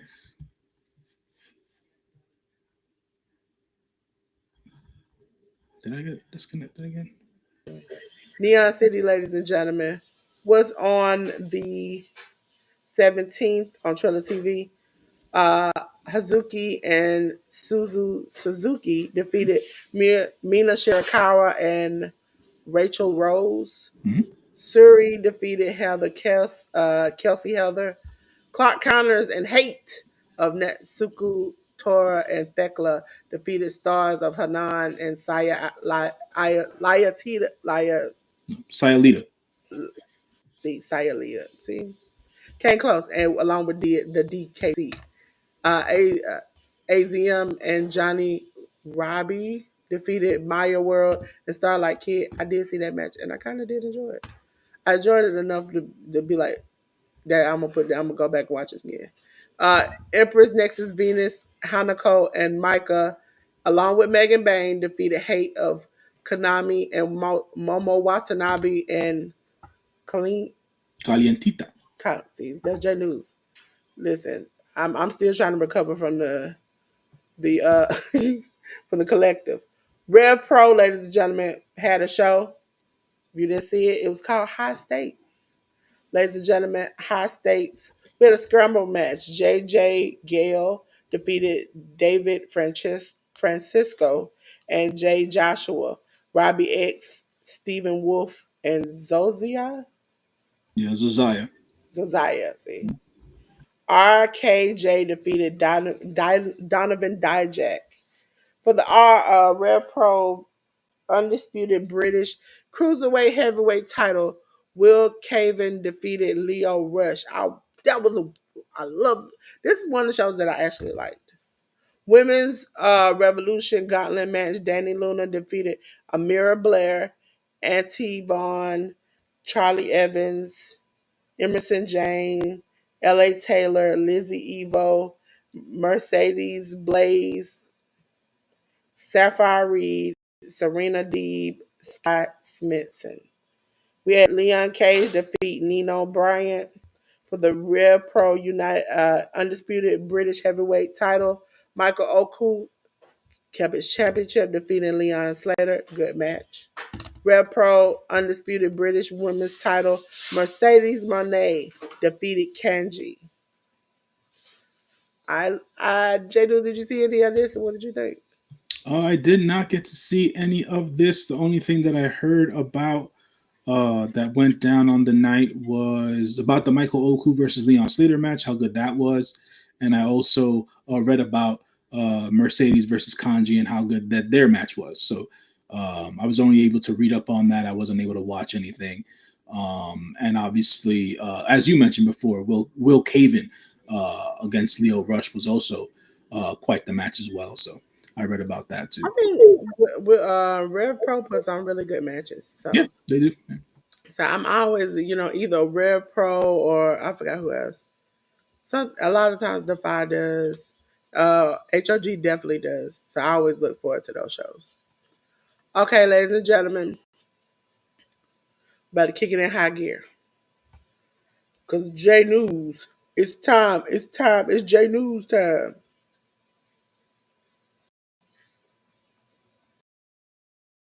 Yeah, this is Road to Wrestling Dontaku 2025. Hopefully, Restream doesn't keep kicking me out because it is not my freaking internet connection. Anyways, this happened on the 19th of April, we had tag matches galore. Masatori Asuda, Satoshi Kojima, Tiger Mask, and Yuji Nagata went up against a great bash heel team of Togi Makabe, Tomoaki Hanma, Daiki Nagai, and Katsuya Murashima. We have Master Wato, Ole Bolton Toriano, and go up against TMDK members Hartley Jackson, Kosei Fujita, and Robbie Eagles, and Ryo Oiwa. Hiroshi Tanahashi went one-on-one against Jeff Cobb, and this was Jeff Cobb's last match at New Japan Pro Wrestling before he enters the WWE system. I also want to put this out there. I don't know what's going on necessarily. It seems that there is some sort of a Twitter war beef going on between Jeff Cobb and TJP and TJP's wife, which seems to be unnecessarily going on in the public eye. And yeah, that played out. So if people want to go onto Twitter/X and search for what the hell's been going on, you can do so. But Jeff Cobb was able to give a nice last match there for who. I can, when it comes to Jeff Cobb, it it was you left. Yeah, I'm disconnected It again. was the thing This is about it was crazy. you left and you did not, you did it in an appropriate way. That's how they felt. But as Sean Ross Sapp said in his live, he reported this months ago, that Jeff was going to W. Know how that got cleared up, but I saw you froze. That's why I was like, I, I I don't know how they got messed up, but from my understanding, Jeff had been told them, I'm out of here. See you later, alligator. After a while, crocodile. And they felt like maybe he was just lying or something. But when he chucked the deuces, that made people mad because they felt like he shouldn't have done it that way. And but again, he told y'all he was leaving, and he stood on business. So what part of that do y'all not understand? If y'all watched Sean Ross Up, y'all would have known then he was gone. J News. Let me just keep going. House of Torture, Renda Rita, Sonata, and Show defeated Bullet Club, War Dogs, Drilla Maloney, Gato, and Taiji Ishimori. J News, you there? Yeah, I'm here. Okay. To finish out the night, we had El Desperado, Hiroki Goto, and Ryosuke Taguchi defeating United Empire members Callum Newman, Jacob Austin Young, and Templario. Then we had a 10-man tag team elimination match, which had the remaining members of Los Ingobernables de Japón. I don't know if we talked about it. I doubt that we did. But obviously, with Jeff Cobb leaving, there were other reports that were confirmed during the week as well about other New Japan talents that are leaving after May 4th. Two of those talents being Bushi and Tetsuya Naito will no longer be contracted to New Japan Pro Wrestling. They will be freelancers for the remainder of their careers if they choose to. But Tetsuya Naito and Bushi will be leaving New Japan as of May 4th. But remaining members of Los Ingobernables de Japón here on the 19th, Bushi, Hiromu Takahashi, Shingo Takagi, Tetsuya Naito, and Yota Tsuji defeated just four guys of Taichi, Takamichi Naoka, Yorimura, Shota Umino was involved in that match along with Yoshihashi as just four guys is also a part of the Hantai faction. Yeah, I know that. I forgot just that quick. Not Bushi, but who the other person that's leaving? Naito. Naito. I think it might have been Naito. Not for sure. One of the two. That they were saying that they were discussing in one of SRS things that one of them might not can pass the physical. Yeah, that might be Naito at the end of Yeah. the day. His knees are shot. He's got shoulder issues and back issues and things of that nature. So, um, New Japan, according to reports, New Japan wasn't trying to pay Naito what he was asking for, and due to the fact that Naito's physical condition has deteriorated vastly in the last couple of years, um, he will not continue on board as a contracted member of the New Japan roster.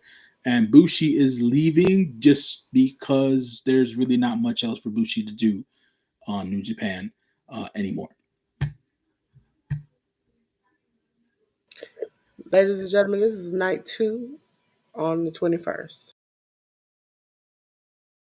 So this happened yesterday. Katsuya Murashima defeated Masatori Yasuda as Murashima continues his dominance as a young lion. United Empire members Francisco Akira and the Great Okan defeated El Phantasma and Jado. Master Wato, Oleg Bolton, and Yo defeated TMDK members Hartley Jackson, Kosei Fujita, and Robbie Eagles. TMDK members Ryohei Oiwa and Zack Sabre Jr. defeated Bebop Tag Team of Hiroshi Tanahashi and Toru Yano. House of Torture members Ren Narita Sonata, Show, and Yoshinobu Kanemaru defeated Bullet Club War Dog members Clark Connors, Rilla Maloney, Gato, and Taiji Ishimori. We then had El Desperado along with Hiroki Goto and Reyes Kitaguchi defeat United Empire members Callum Newman, Jacob Austin Young, and Templario. And then we had another multi-man tag match to end the night. It was Los Cinco Buenos Hamilton, Bushi, Hiromu Takahashi, Shingo Takagi, Tetsuya Naito, and Yota Tsuji defeated just four guys again: Taichi, Takamishinoku, Yu Uemura, along with Shota Umino and Tomohiro Ishii. I just want to mention that Callum Newman at Wrestling Dentaku has a one-on-one match against the champion that is Hiroki Goto. That was supposed to be Jeff Cobb's match, but Jeff Cobb ended up leaving abruptly and having to vacate his spot in that match. So Callum Newman will be taking Jeff Cobb's place, and we'll see Callum Newman go one-on-one against Goto at the actual Wrestling Dontaku show. Yes, ladies and gentlemen, now it's time for my part. Oh, during Mania, I lost all my mind. And secretly, I'll tell Jay News behind the scenes. Passed out. Just lost my mind. Ladies and gentlemen, I'm going to start with GCW. Because GCW kicked off my Wednesday night with GCW Presents the ID Championship Tournament, ladies and gentlemen. It was on the 16th. We had the first round men's tournament match. Jordan or Oasis defeating Freedom Ramsey. Zara Zakir defeating Izzy Moreno. Yes, Izzy. Cute Izzy is still here. We're not going to cover the rest of the tournament, but in the first round, the thing is you get two chances to stay in the tournament. Just because Izzy lost doesn't mean she was kicked out of the tournament. ID men's title tournament first round match. It's Gal defeated Aaron Rourke. We had on a triple threat match in the men's first round. Ice Williams defeated Aaron Roberts and Atticus Cougar. In the women's first round, Kaylee Ray defeated Zeta Steele. In the first round, no disqualification men's match, we had Marcus Mathers defeat Sam Holloway. We had a match where Jason Drake and Swipe Right of Brandon Baylor and Ricky Smokes defeated Cappuccino Jones, Jack Cartwell, and Sean Legacy. Later on that night, I had Dragon Gate USA and The Rebirth watch along. Is it Kizzy or is it KZY? I have no idea. I still commentary on some of these shows was just trash. Kizzy, KZY defeated Marcus Mathers. Neo Genesis, Azium, and Starlight Kid defeated Hate of Konami and Netsuku Tora. Ho Ho Lin defeated Maddox El Cucu. Yeah, these are names I'm not familiar with, but it's El Cucuy, La Estrella, and Ultimo Dragon. They Yes. defeated Sovereign of Evan Rivers, Judas Icarus, and Travis Williams. Rich Swan and Willie Mack defeated Ben K, Hayo, and Garbage Pail Kids, which is Alex Price and Jimmy Lloyd. Paradox, Dragon Kid, and Suzumu, along with Yamato, defeated Z-Brats, Ishin Kota, and Sean Skywalker. Ladies and gentlemen, this is where we kind of crashed and burned and Defy. Not them. It was me. It was me. Because if you know, I did this live, had technical difficulties, and literally just kind of, tried to meet my maker in the middle of the live. So I redid it yesterday on Sunday. Not yesterday, but Sunday. And so it was living proof. I kind of enjoyed it. We had C4 And Negro Casas defeat the Bollywood Boys and Galeno Del Mar. Amira, Vert Vixen, and Viva Van defeated Liza Hall, Nicole Matthews, and Rio. We had Evil defeat Michael Oku. I was mad about that. The five tag team title match, Center and Saint defeated Hayo and Suzumu and Lycos Jim, which is Lycos and Kid Lycos II. Kenta defeated, I'm going to say it again, Mance Warner in the match. The Rock and Roll Express, yes, the originals, Ricky Morton and Robert Gibbs defeated Midnight Heat of Eddie Pearl and Ricky Gibson. The Five World Title three-way match, Clark Connors defeated El Phantasmo and Man Like Doris. On to WrestleCon is the Mark Hitchcock Memorial Show for somebody who um, was very supportive of WrestleCon and was there and was very supportive of the wrestlers and did things. They have this memorial show for him. We had Team Malafama, RS Canis Lupus, Bendito, Latigo, and Toxin defeat Team Gravity. And Team Gravity was uh, Arrow Panther. Team Gravity was Arrow Panther. I can't see the name on the other side there. It's L in front of L El Vengador, Fight Panther, Gravity, and Spiderfly. Yeah, listen. I was struggling on the live to say these names. I was like, where's J News when you need him? Mascara Dorada defeated Ninja Mac. We had a Lucky Seven City Scramble match. Danhausen defeated one Kyle Manders and Cheeseburger and Mike D. Vecchio. Super Crazy, TJP, and Von Vertigo. Matt Riddle defeated Matt Mako. Mickey James, and that was Can it you was can you explain to me what happened during this match, Dolores? Because Mickey James went viral during the weekend because of this, because of her. I guess you can call it a promo that she cut during her match here. it was lame. It was okay. So Maki Ito comes out and sings. Okay, Right. and so in the middle of the match, she essentially was just like, they didn't come to see us wrestle. Like, we are the best of the best. They come to see us sing. And so they start, Maki Ito starts, and then Maki Ito, this is the first mistake. Maki Ito says something to her before she starts singing. And she's like, I don't understand a lick of what you said, but whatever. Uh, you sound like you said you love me. And then she goes, Maki Ito starts to sing, which we don't understand the words she's saying. And then Mickey starts to sing, and it doesn't quite sound like the song that she sings. And so it's like, okay, maybe you having a bad day since you by there walking. And they have a back and forth battle of who is the best. And it's like this promo lasted for a long period of time and it shouldn't have never happened. And it seems like Mickey just was rambling and Maki at a certain point was just standing there looking at her like a deer in headlights. And I was like, please cut it. I wanted to be like Sandman at that moment, just like cut it, just cut this off. But they kept doing it. Now the next match, I knew it was gonna happen. I knew it was gonna happen. But I still watched it. It was a singles match with a special enforcer, Dan Severin. It was Butterbean, not how sometimes they have the fake Butterbean. They had the real one.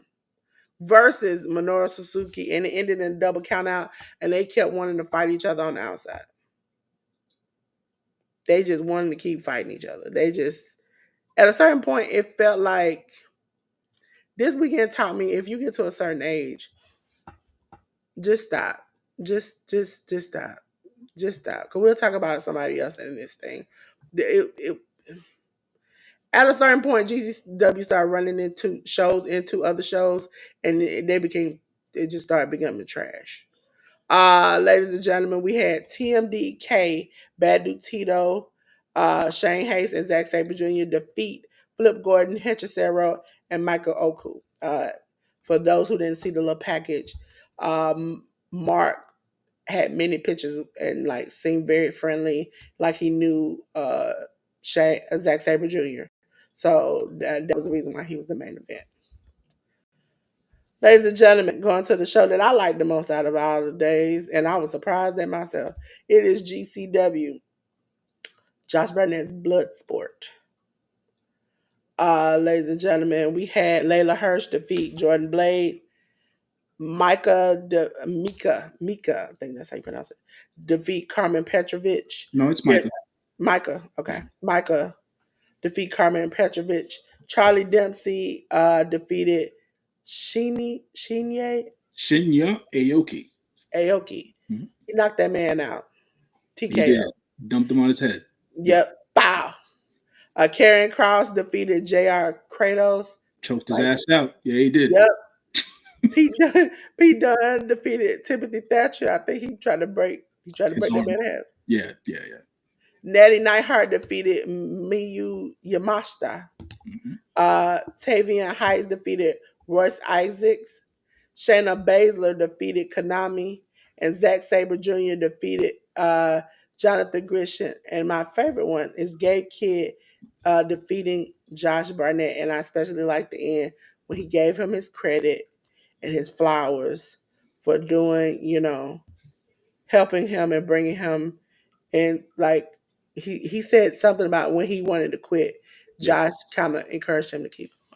yeah, for sure, man. And just to make a comment about this, we definitely saw a different side of Natty Neidhart on this night. Oh, As when she came out and was like, bump you, I was like, oh, go ahead, sis. Go so, off. Go she was off. out there really doing the damn thing against Mayu, and then after the match was over, she got into it with some other talent in the Yeah. crowd, I think, as well. So, uh, Natty Neidhart she's got a place in this sphere of professional wrestling if she wants it. But you know, we'll see as to what the future holds for her in WWE. But Now, I know GCW ain't gonna get acquired. Brett ain't gonna let that happen, but we'll see where they go. They might team up here and there. Ladies and gentlemen, the next show that I watched was Progress Chapter 179. It was Las Vegas, ladies and gentlemen. Okay, we had Lycos Jim, Kid Lycos, and Kid Lycos the second defeat boisterous behavior of Leon Slater and man like Darius. For the WXW United World Wrestling Title three-way match, one Carl Manders defeated Marcus Mathers and Tave Mayfield. Mike DiVecchio defeated Kuro. Progress Women's Title match, Nina Samuels defeated Rio and Vert Vixen. We had a Progress Protest Title five-way match where we had a title change. Paul Walter Hauser defeated Simon Miller and Adam Priest, Charles Crowley, and Effie. Minoru Suzuki defeated Car Noir. And for the Progress World title match, Luke Jacobs defeated Michael Oku. I would suggest you go back. The Luke Jacobs Michael Oku match was one of the ones I liked the most in the night. The Minoru Suzuki one, it got a little creepy, a little crazy, but it was good. Minoru Suzuki is showing us that he is more than what you think. Ladies and gentlemen, the next show was TJP. TJP live in Las Vegas. Okay, we have Yuki Yuki Ira, Arai, yeah, yeah, yeah. Arai, defeat Arisu. Endo, Mhm. Arus Endo. See, this is J News' whole line right here. Yeah, I'll take care of it. So Ram Kaiko, Viva Van, and Yuki Aino defeated Rika Tatsumi, Shino Suzuki, and Vert Vixen. We then had Maki Ito along with Zara Zakir defeat Max the Impaler and Raku. International Princess title match, we had Suzumi the champion defeat Jada Stone. In the Princess tag team title match, we had Kiraku Kiyome, Hyper Masao, and Shoko Nakajima, the champions, defeating Wakana Uehara and Yuki Kamifuku, sorry. And TNA Knockouts World title match, we had Master Slamovich, the champion, defeat Mayu Watanabe. And in the Princess of Princess title match, we had the champion Mizuki defeat Mayu Yamashita. I wanted to talk about the last two matches. They were good. But the last match, I was very hurt, J News, Why? because he stomped that woman. She Who? was bleeding. and everything. What are you talking about? Mayu Yamashita. What about Listen, he stomped that woman like he he? not he, sorry, she stomped Oh, that woman I like was about she to say. I was thinking about it like another match in the day. She stomped that woman and she kicked her like she owed her money. And at that moment I was like, oh, y'all really going hard for the paint. So I really like that. Now we're gonna go on to DDT TJP, I think it is. No, DDT had a show by itself. DDT, and it was Yeah, on the on Triller 18th. TV. Yeah, July. Yes, Starboy Charlie defeated Uni. Damnation TA, uh, Daisuke Sasaki and Illusion. yeah, defeated Home Cooking of Dan the Dad and Cody Lane, along with Mizuki Watasi and Mhm. Shota.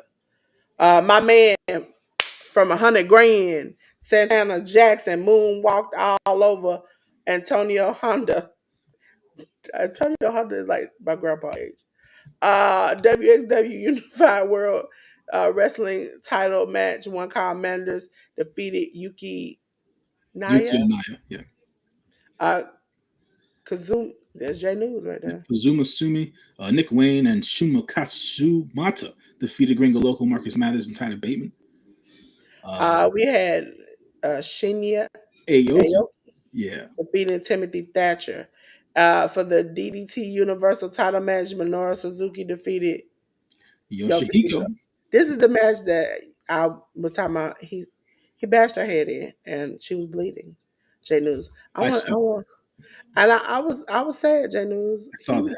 Yeah. He beat her. He beat her ragged. Yeah. Yeah. He did. This was a crime. That man right there, J News. That man Mhm. should have never stomped that woman in like that. J News, you know that's wrong. You know that's wrong. You know, Look at her. She looks so innocent, and he stomped her. Look at her. Anybody who cut their hair like that, no, you know they crazy. yeah. You Yeah. know they crazy. She had to come out for the cluster with a bandage around her head. She knew she was pouring blood. I was sad. I was hurt. Yeah. Yeah. You know, she gonna live another day. She don't fight. She For don't fight sure. the best of. She don't fight the best of the best, and I hope she continue to win. And then we had Konosuke to catch the defeat Mao. Okay, so we're gonna go on. Okay, this is where we turned the corner and we were going downhill. I mean, we were already going downhill, but we were going downhill at a slow pace. This pace, it got faster. We'll start for the Joey Janela Spring Break 9. Ladies and gentlemen, this is where we turned the corner. We was down. And it didn't come back up either. GCW Tag Team title match, Alex Price and the returning Jordan Oliver defeated Violence is Forever, Dominic Gennari, and Kevin Koo in a title change. The Wagner family, which I found wild. There is a father and two sons. And one of the sons is like, I'm not going to accept the name that y'all gave me. I'm going to call myself something else. So we had Dr. Wagner Jr., El Hijo Dr. Wagner Jr., and Galeno Del Mal defeating Los Desperados Ares, Gringo Loco, and Jack Hartwell. Megan Bain in a good match defeated Bozilla. Zack Sabre Jr. and one Kyle Manders had a pretty good match. Mask versus GCW Career. Atticus Cougar defeated Fuego del Sol. Now, ladies and gentlemen, just a hint. Fuego del Sol did take off his mask. And then he proceeded to sit down and take off his boots. He said bye and he kissed everybody, blowed kisses, and walked out. Non-title match, Matt Tremont versus Minoru Suzuki. They were fighting so bad that thing ended in no contest. It was like they were fighting two big men slapping meat that ended at Gabe Kidd defeated Max Warner. That was the match where Max was squirting blood literally like a hose out of front of his forehead. The referees, the crowd, even the announcers were like, I think this should stop now. And they kept going. We had the senior scramble, and I think the youngest person in this match was 62 years old. Damian 666, George South, and Mike Jackson Ricky Morton and Robert Gibson defeated Kerry Morton. They were going to have a scramble match, but then Kerry proceeded to say, he come out, Jay News, and this is what he said.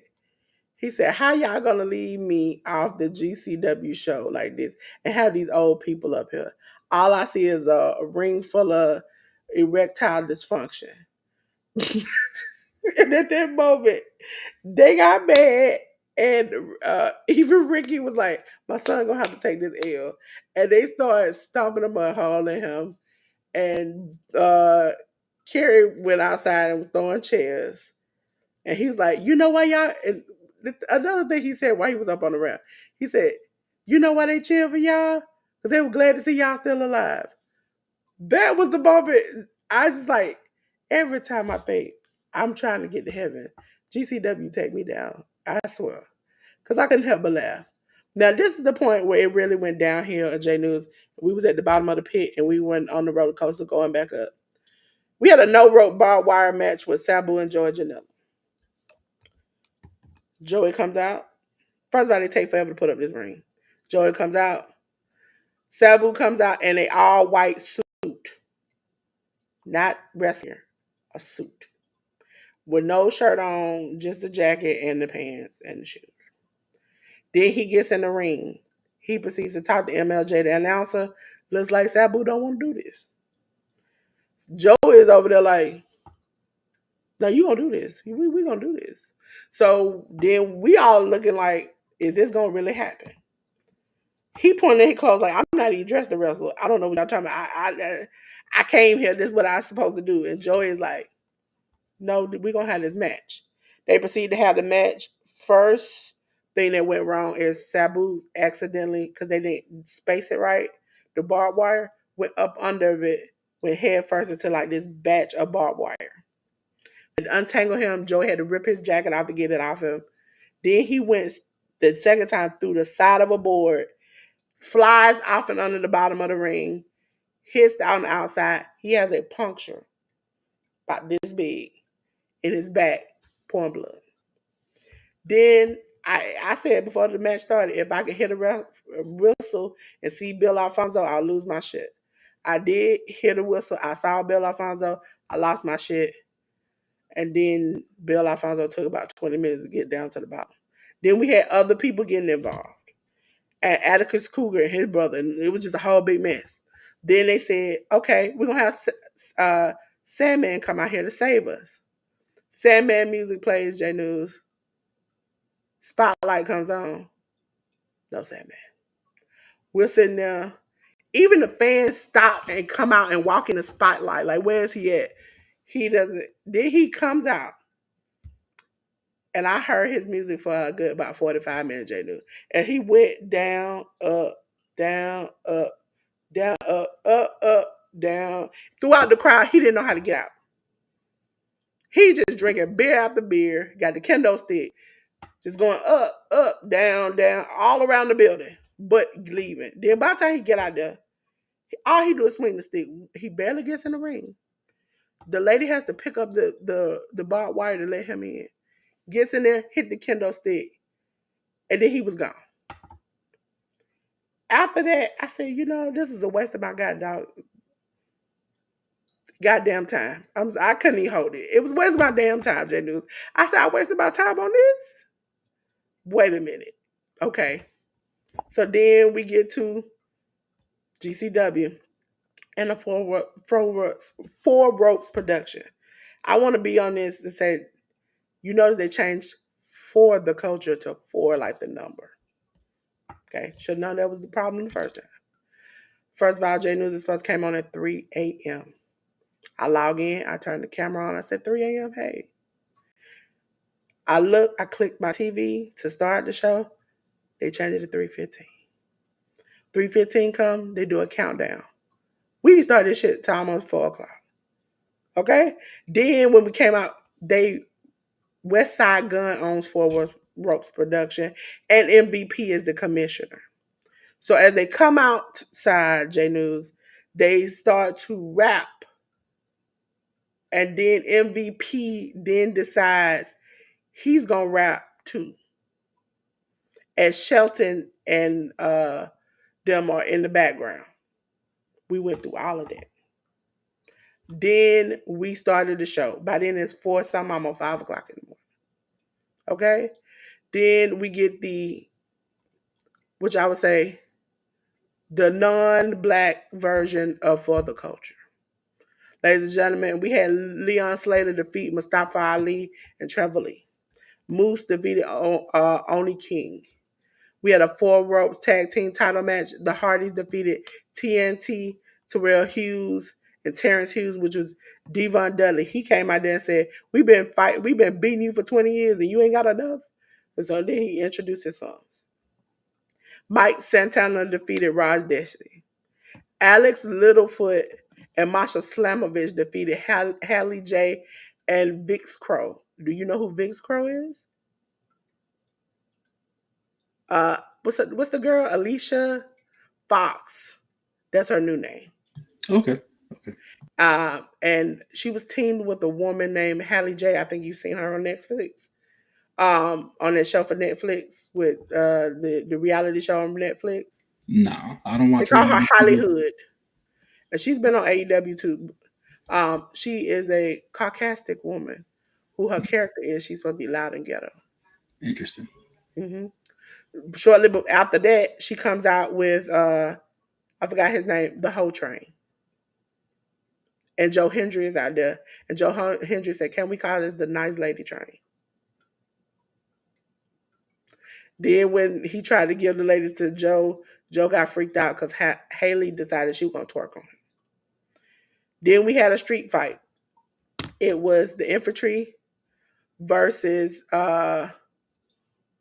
T. Now this is the only thing I liked about the show. The infantry defeated Culture Inc.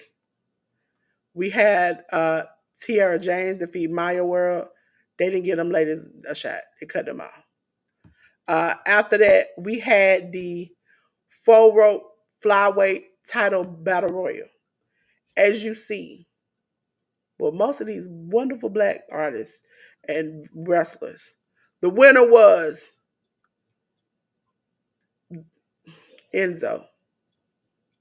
Enzo won the battle royal. And to bring him out his award was Medusa. Then we had Gabe Kidd versus Matt Riddle. Gabe Kidd defeated Matt Riddle. And for the 4 ropes heavyweight title steel cage match, oh, before the steel cage match, J News, I had to go through 4 rap performances. 4. 4. They had a DJ. They had raps.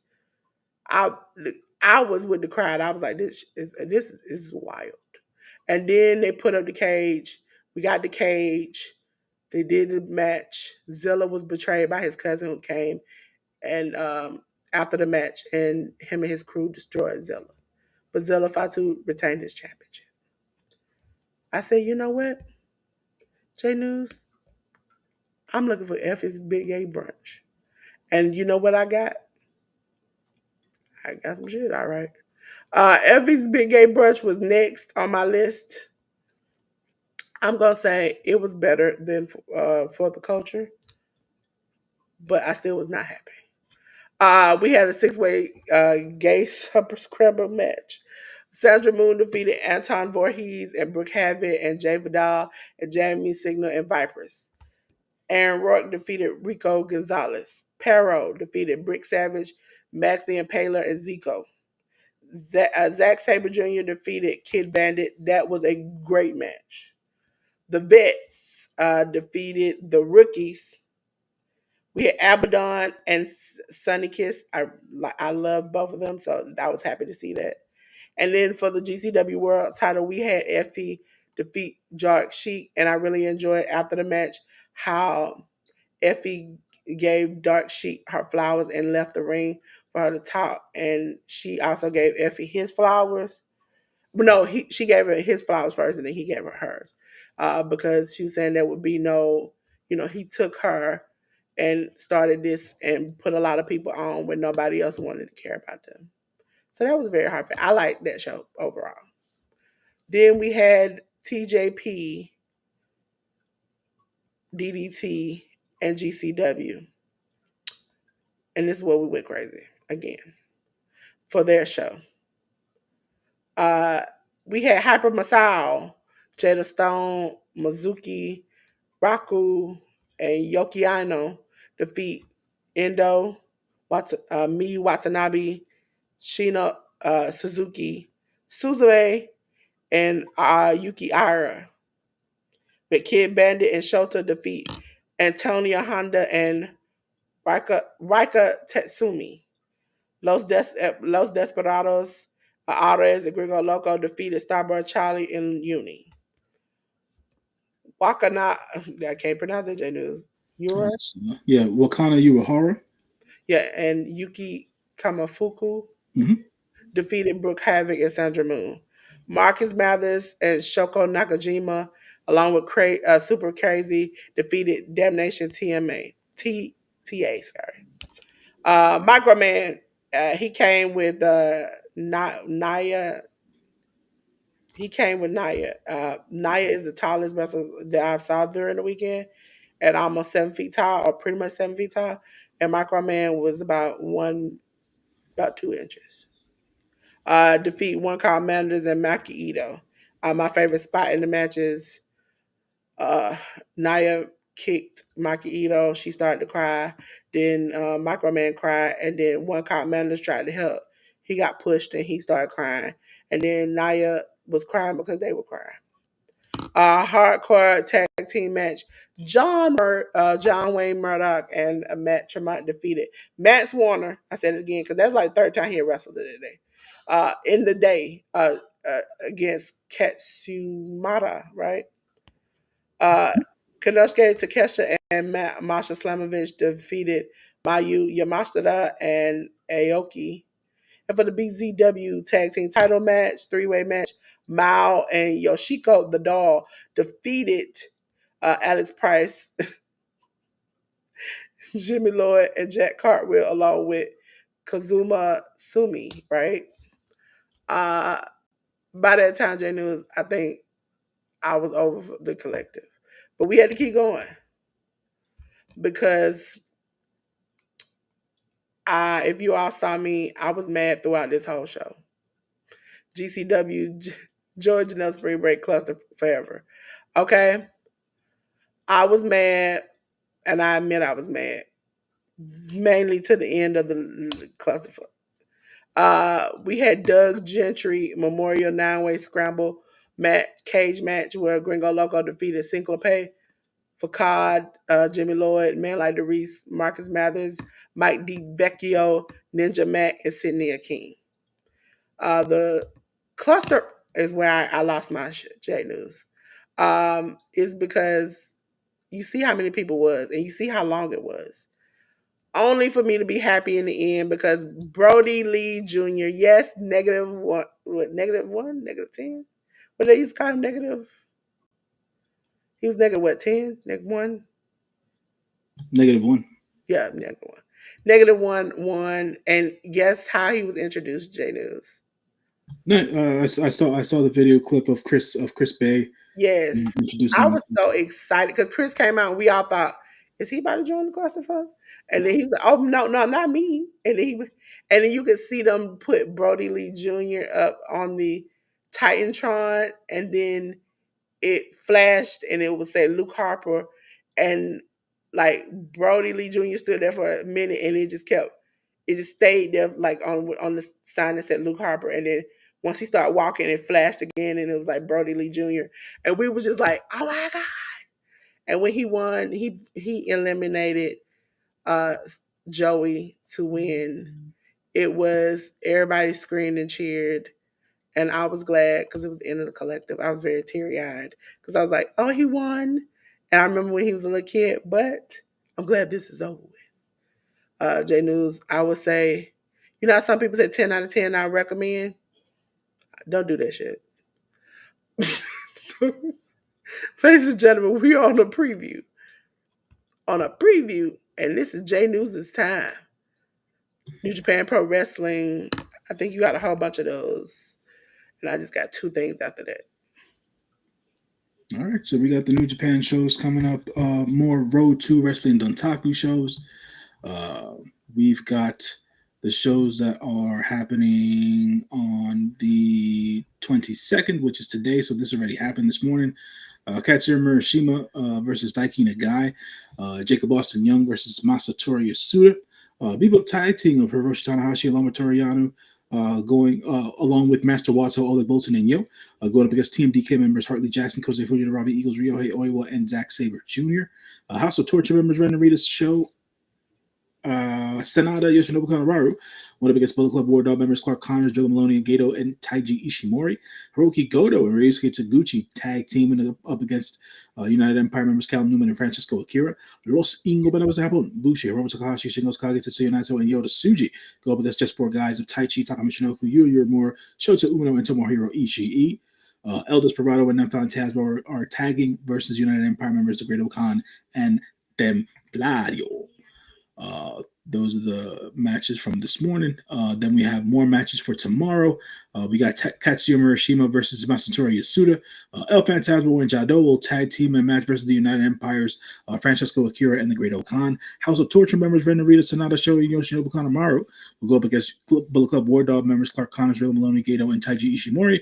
Bebop tag team of Hiroshi Tanahashi and Toru Yano, along with Master Wato, Oleg Bolton, and Yo, will go up against TMDK members Hartley Jackson, Kosei Fujita, Robbie Eagles, Ryohei Oiwa, and Zack Sabre Jr. El Desperado, Hiroki Goto, and Ryusuke Taguchi will go up against United Empire members Callum Newman, Jacob Austin Young, and Templario.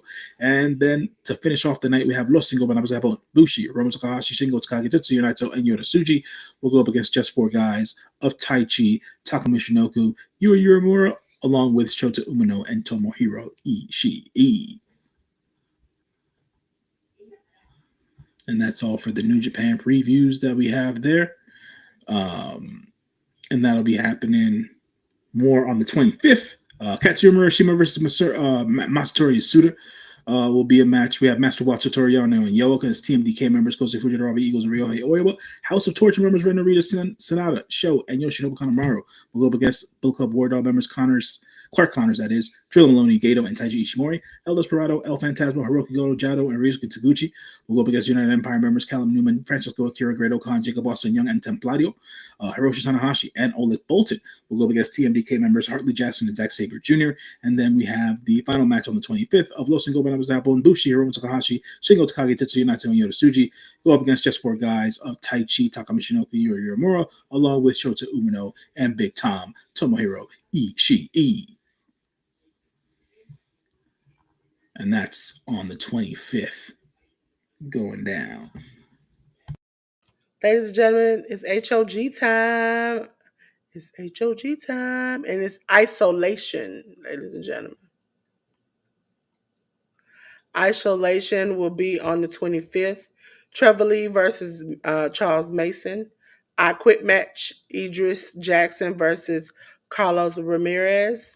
We have the HOG Tag Team title match. The main event, Jay Lyon and Mattis Black, the champions versus Center and Saint Judas Icarus and Travis Williams.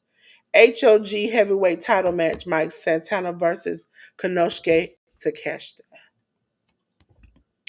Ladies and gentlemen, oh yeah, we do have TNA. TNA show, it is Rebellion, okay? TNA Rebellion is on the 27th. We'll have Elijah versus who we don't know yet. TNA Knockouts World Tag Team Title 4-Way match. Ash by Elegance versus Gigi Dolan, Tatum Paxley versus um, Jakar Jackson and Lash Legend versus Spitfire of Danny Luna and Jody Threat. Falls Count Anywhere match, Mustafa Ali versus Mike Santana. TNA International title match, Steve Macklin versus Eric Young. TNA X Division title Ultimate X match, Moose versus Matt Cardona versus Casey Navarro versus El Hijo del Vikingo versus Leon Slater versus an unknown person. TNA World Tag Team title match, The Hardys versus Nick and Ryan Nemeth. TNA Knockouts World Title match, Masha Slamovich versus TB. TNA World Title 3-Way match, Joe Hendry versus Frankie Kazarian versus Ethan Page. Ladies and gentlemen, that is the end of that. And we're going to go on to the next thing because we decided that, well, I decided, I ain't going to blame J News for this, that we're going to do a spotlight for a man and a woman of this week. So J News is going first. Yeah, my spotlight for the male wrestlers this week is going to Nick Wayne. Nick Wayne, as I talked about before when we were running through the card for Collision, one of the young wrestling prodigies in all of professional wrestling, 20-year-old young man. He is now the ROH World Television Champion. He is signed to All Elite Wrestling currently, and he is definitely one of those guys who's very talented and the future of professional wrestling. So I wanted to get Nick Wayne out there for folks to look forward to. He's been doing much better character work now. His promo skills, even though he's developed Christian's cadence due to his time with the patriarchy, I believe his promo skills have become much better than they were when he first got to AEW, and now he it seems to be that he's finding his way to a character that is going to suit him better for a singles run. I also have a nice lady on the way here for my spotlight of the week. I wanted to spotlight the one and only NXT's own Sol Ruka. I wanted to spotlight Sol Ruka this week for the simple fact that she became a double champion this week. Not only did Sol Ruka win the NXT North American Women's Championship on Saturday morning during NXT Stand and Deliver, but I believe a day or two beforehand, she also took part in the straight to social media WWE show called WWE Speed. She won the Women's Speed Championship on that particular show. So she is now sold two belts. So Ruka, a former gymnast who still practices her craft on her downtime and things of that nature, has become quite the fan favorite on NXT. And I wanted to give her a shout out this week for being able to grow as a talent in the wrestling industry and also take to the wrestling industry and has now started to succeed in the wrestling industry. I really did like her dynamic with Zarya, aka Delta. But it seems like that, like NXT and WWE Creative have decided to part ways with the two young ladies. But Sol Ruka is now going to be her own entity, and she is going to be growing into her own character. So we'll see as to what the coming weeks and months looks like for Sol Ruka on NXT TV. And those are my two spotlights for the week.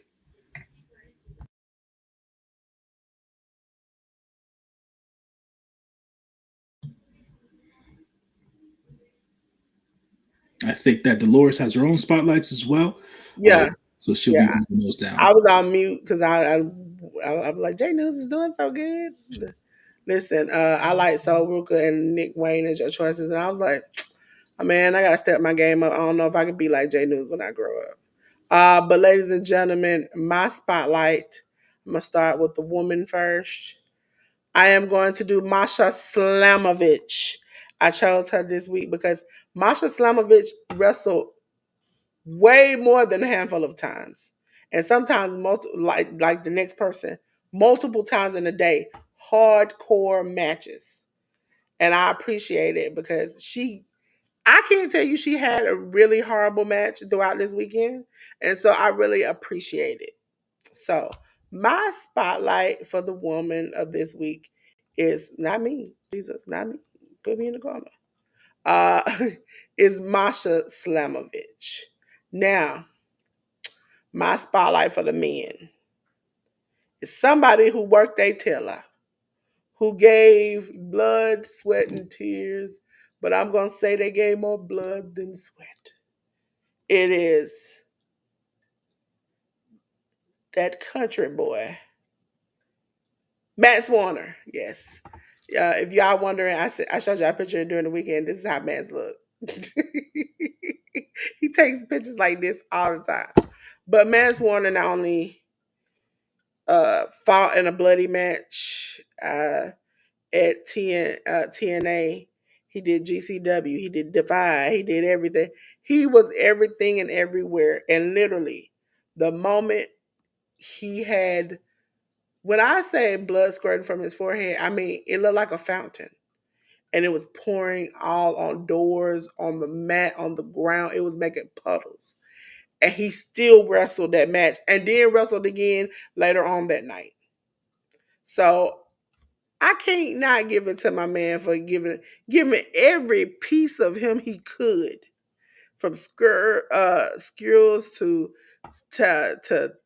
staples to doors to chairs. That man went through everything and came out and was just like, and a lot of the matches he won, a lot of the matches he didn't. He was just giving it his all this weekend, and I had to make him my spotlight as my male wrestler for this week. So let me bring back my good brother J News. There we go. That's it. Yeah, yeah. Not me. I don't want to be in there going to Vegas. So that is the end of our spotlights. But here we go again. It's time. It's time. It's J News time. And the good brother J News. And before he starts, I want to read what is at the bottom that ChatGPT gave me. All right, real talk. Y'all need to stop playing and check out my boy J News. He the plug for the 5 movie reviews, and he'll have your body right, gym tight. Don't sleep. Support the real, not the reels. You trying to get right. Hit up J News. Period. So here Yeah. come my All good right. brother J Chat News. GPT with another fine line of promotional goodness. As usual, folks, thank you very much for watching us here on the Hit the Ropes podcast. You can catch me and the other things that I do via the QR code here. The QR code takes you to my link tree. It'll link you to my letterbox account, which basically breaks down all the different movies that I watch in movie theaters only. I am one of those people that goes to the theater and supports the films, and I write reviews not for everything that I watch, but by majority.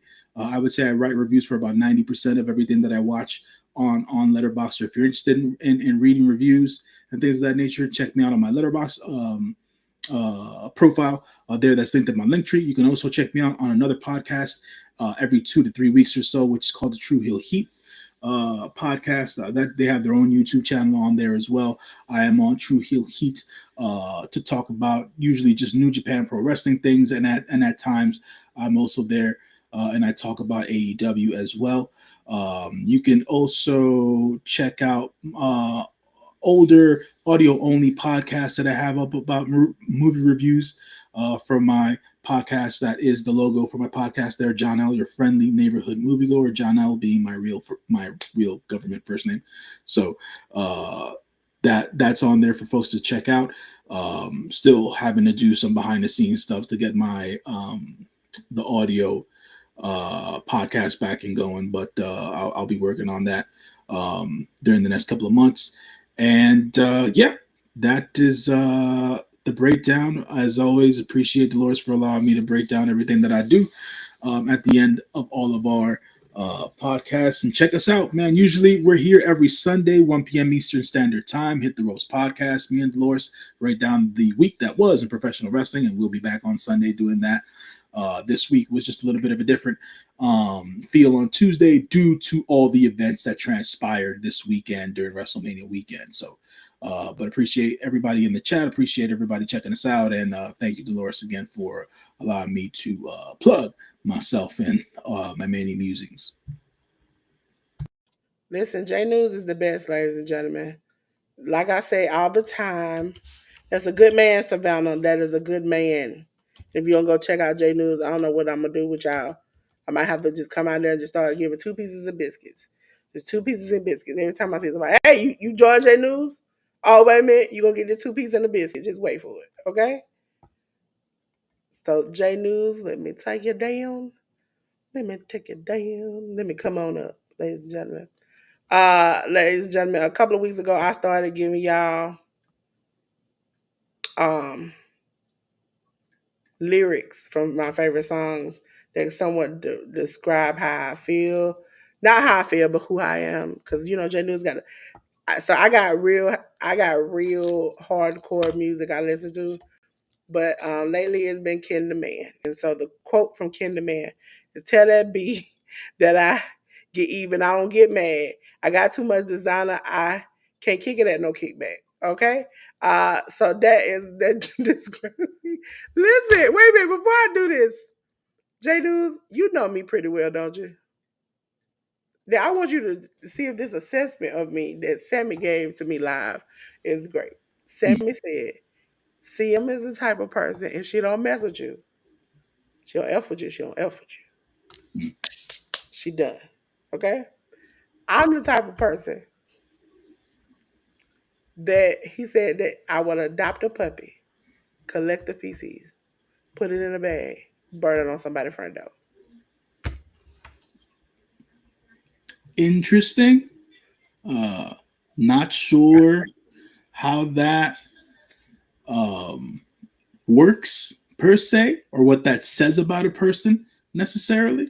I think he was trying to say that I'm gonna make, as the song said, I don't get mad, I get even. That was the gist of it, is that I'm not just gonna be like, oh, you did me wrong. Bye. I'm gonna be like, okay, you gonna feel this. But I was like, the way you put it is the way, and I sat up there, and then every time I asked somebody, J Dudes, it was more like the more I wondered, uh, J News just disappeared on me. The more I heard, the more that people, after they said about it, thought about it, they agreed with it.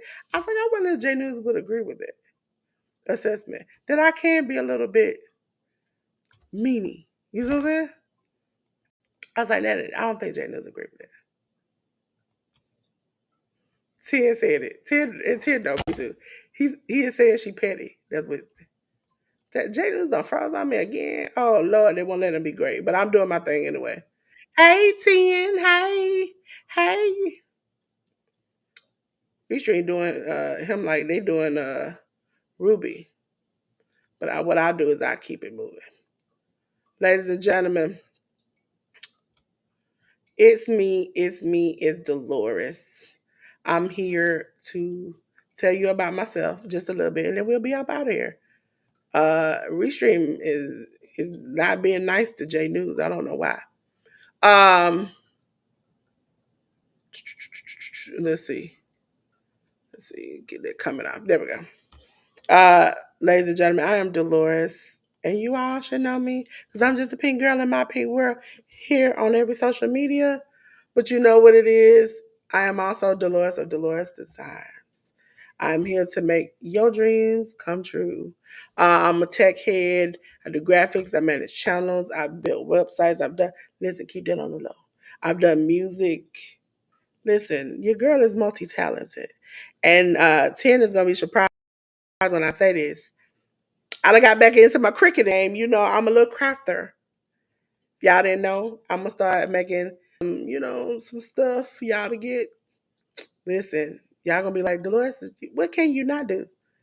What I can't do is stupidity. But other than that, I can do anything.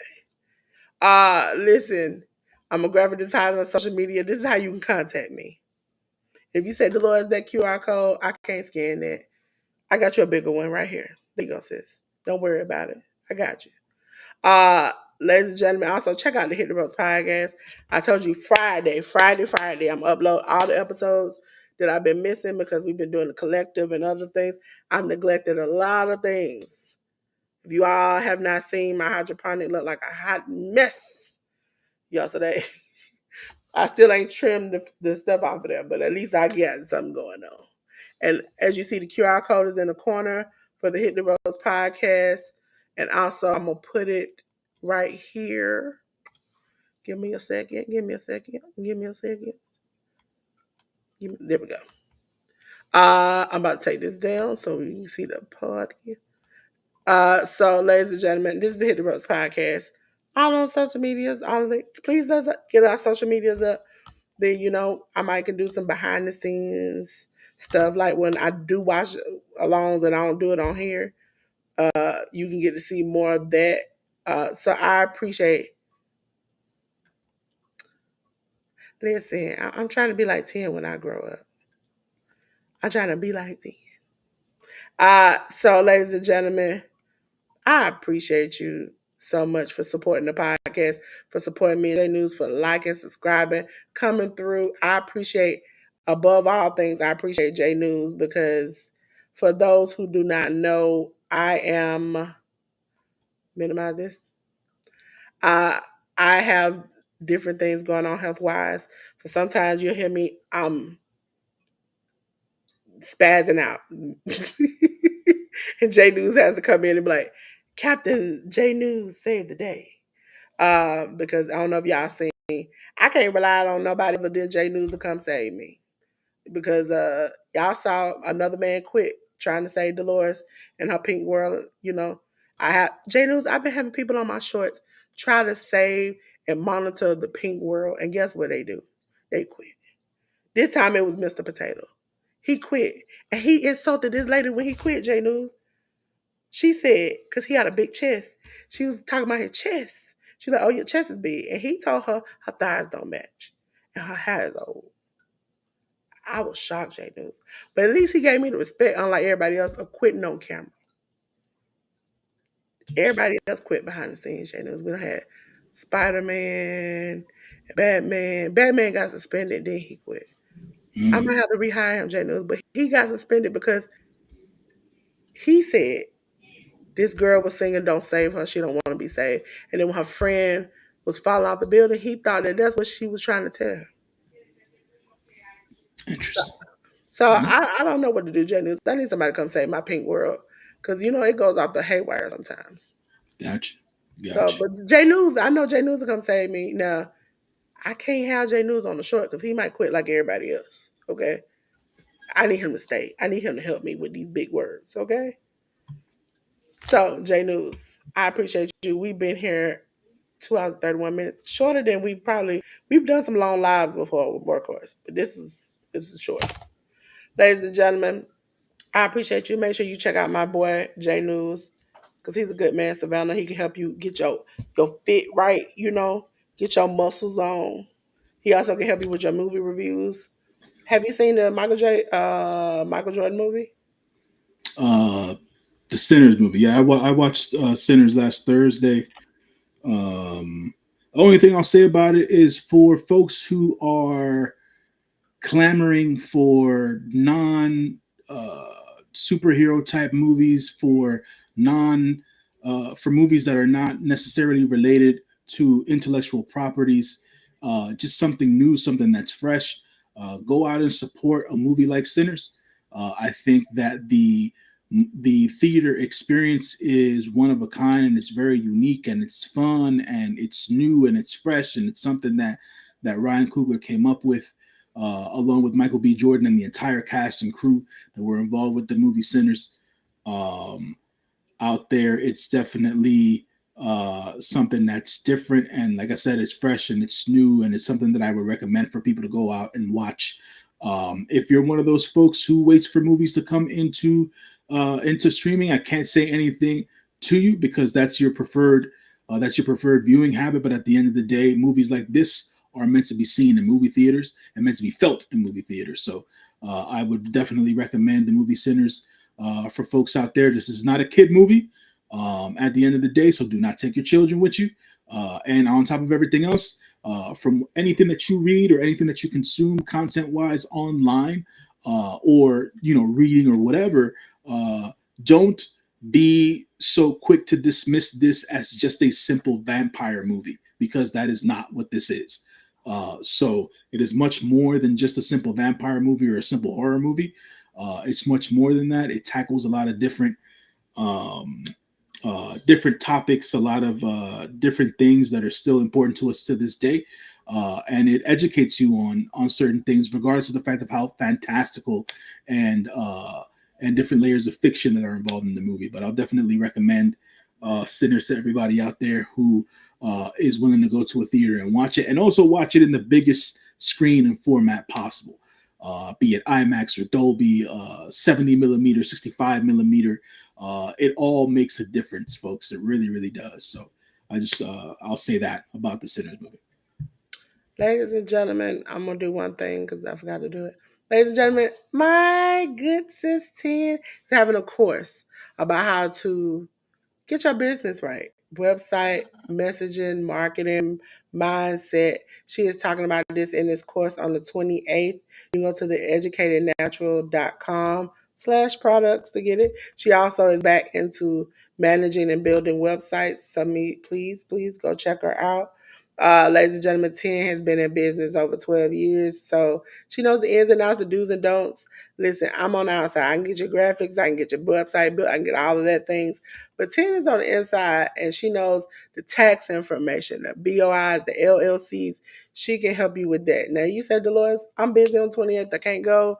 Dolores, I really can't afford to go. Make sure you join 10 membership. I would say the middle tier or higher. I'm on the middle tier. Middle tier, she will tell you what you need to know. Top tier, she will walk you hand in hand. Y'all will sit down, do paperwork together. Y'all will do things y'all need to do, and she'll help you get there. For me, I'm on the middle tier because I don't have a business.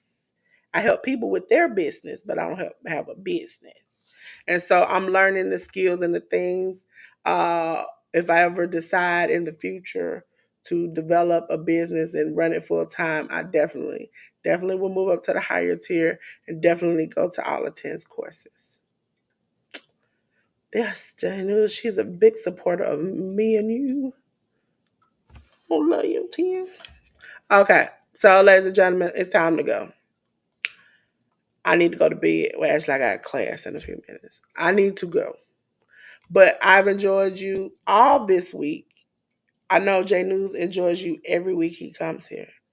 But, ladies and gentlemen, I would like to say, J News, it's getting hot. I think we just burned it down. It's flames all around us, J News. It's on fire. And I don't know what to do. I think I know something that might help them, J News. Because I need baby boy, baby girl, them, they, whoever you want to be.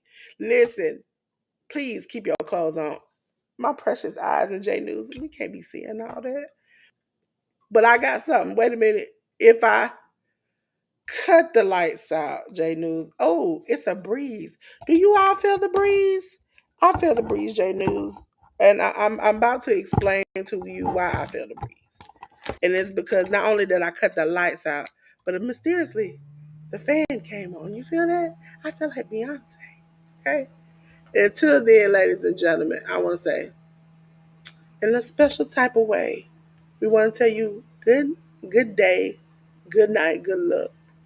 Peace.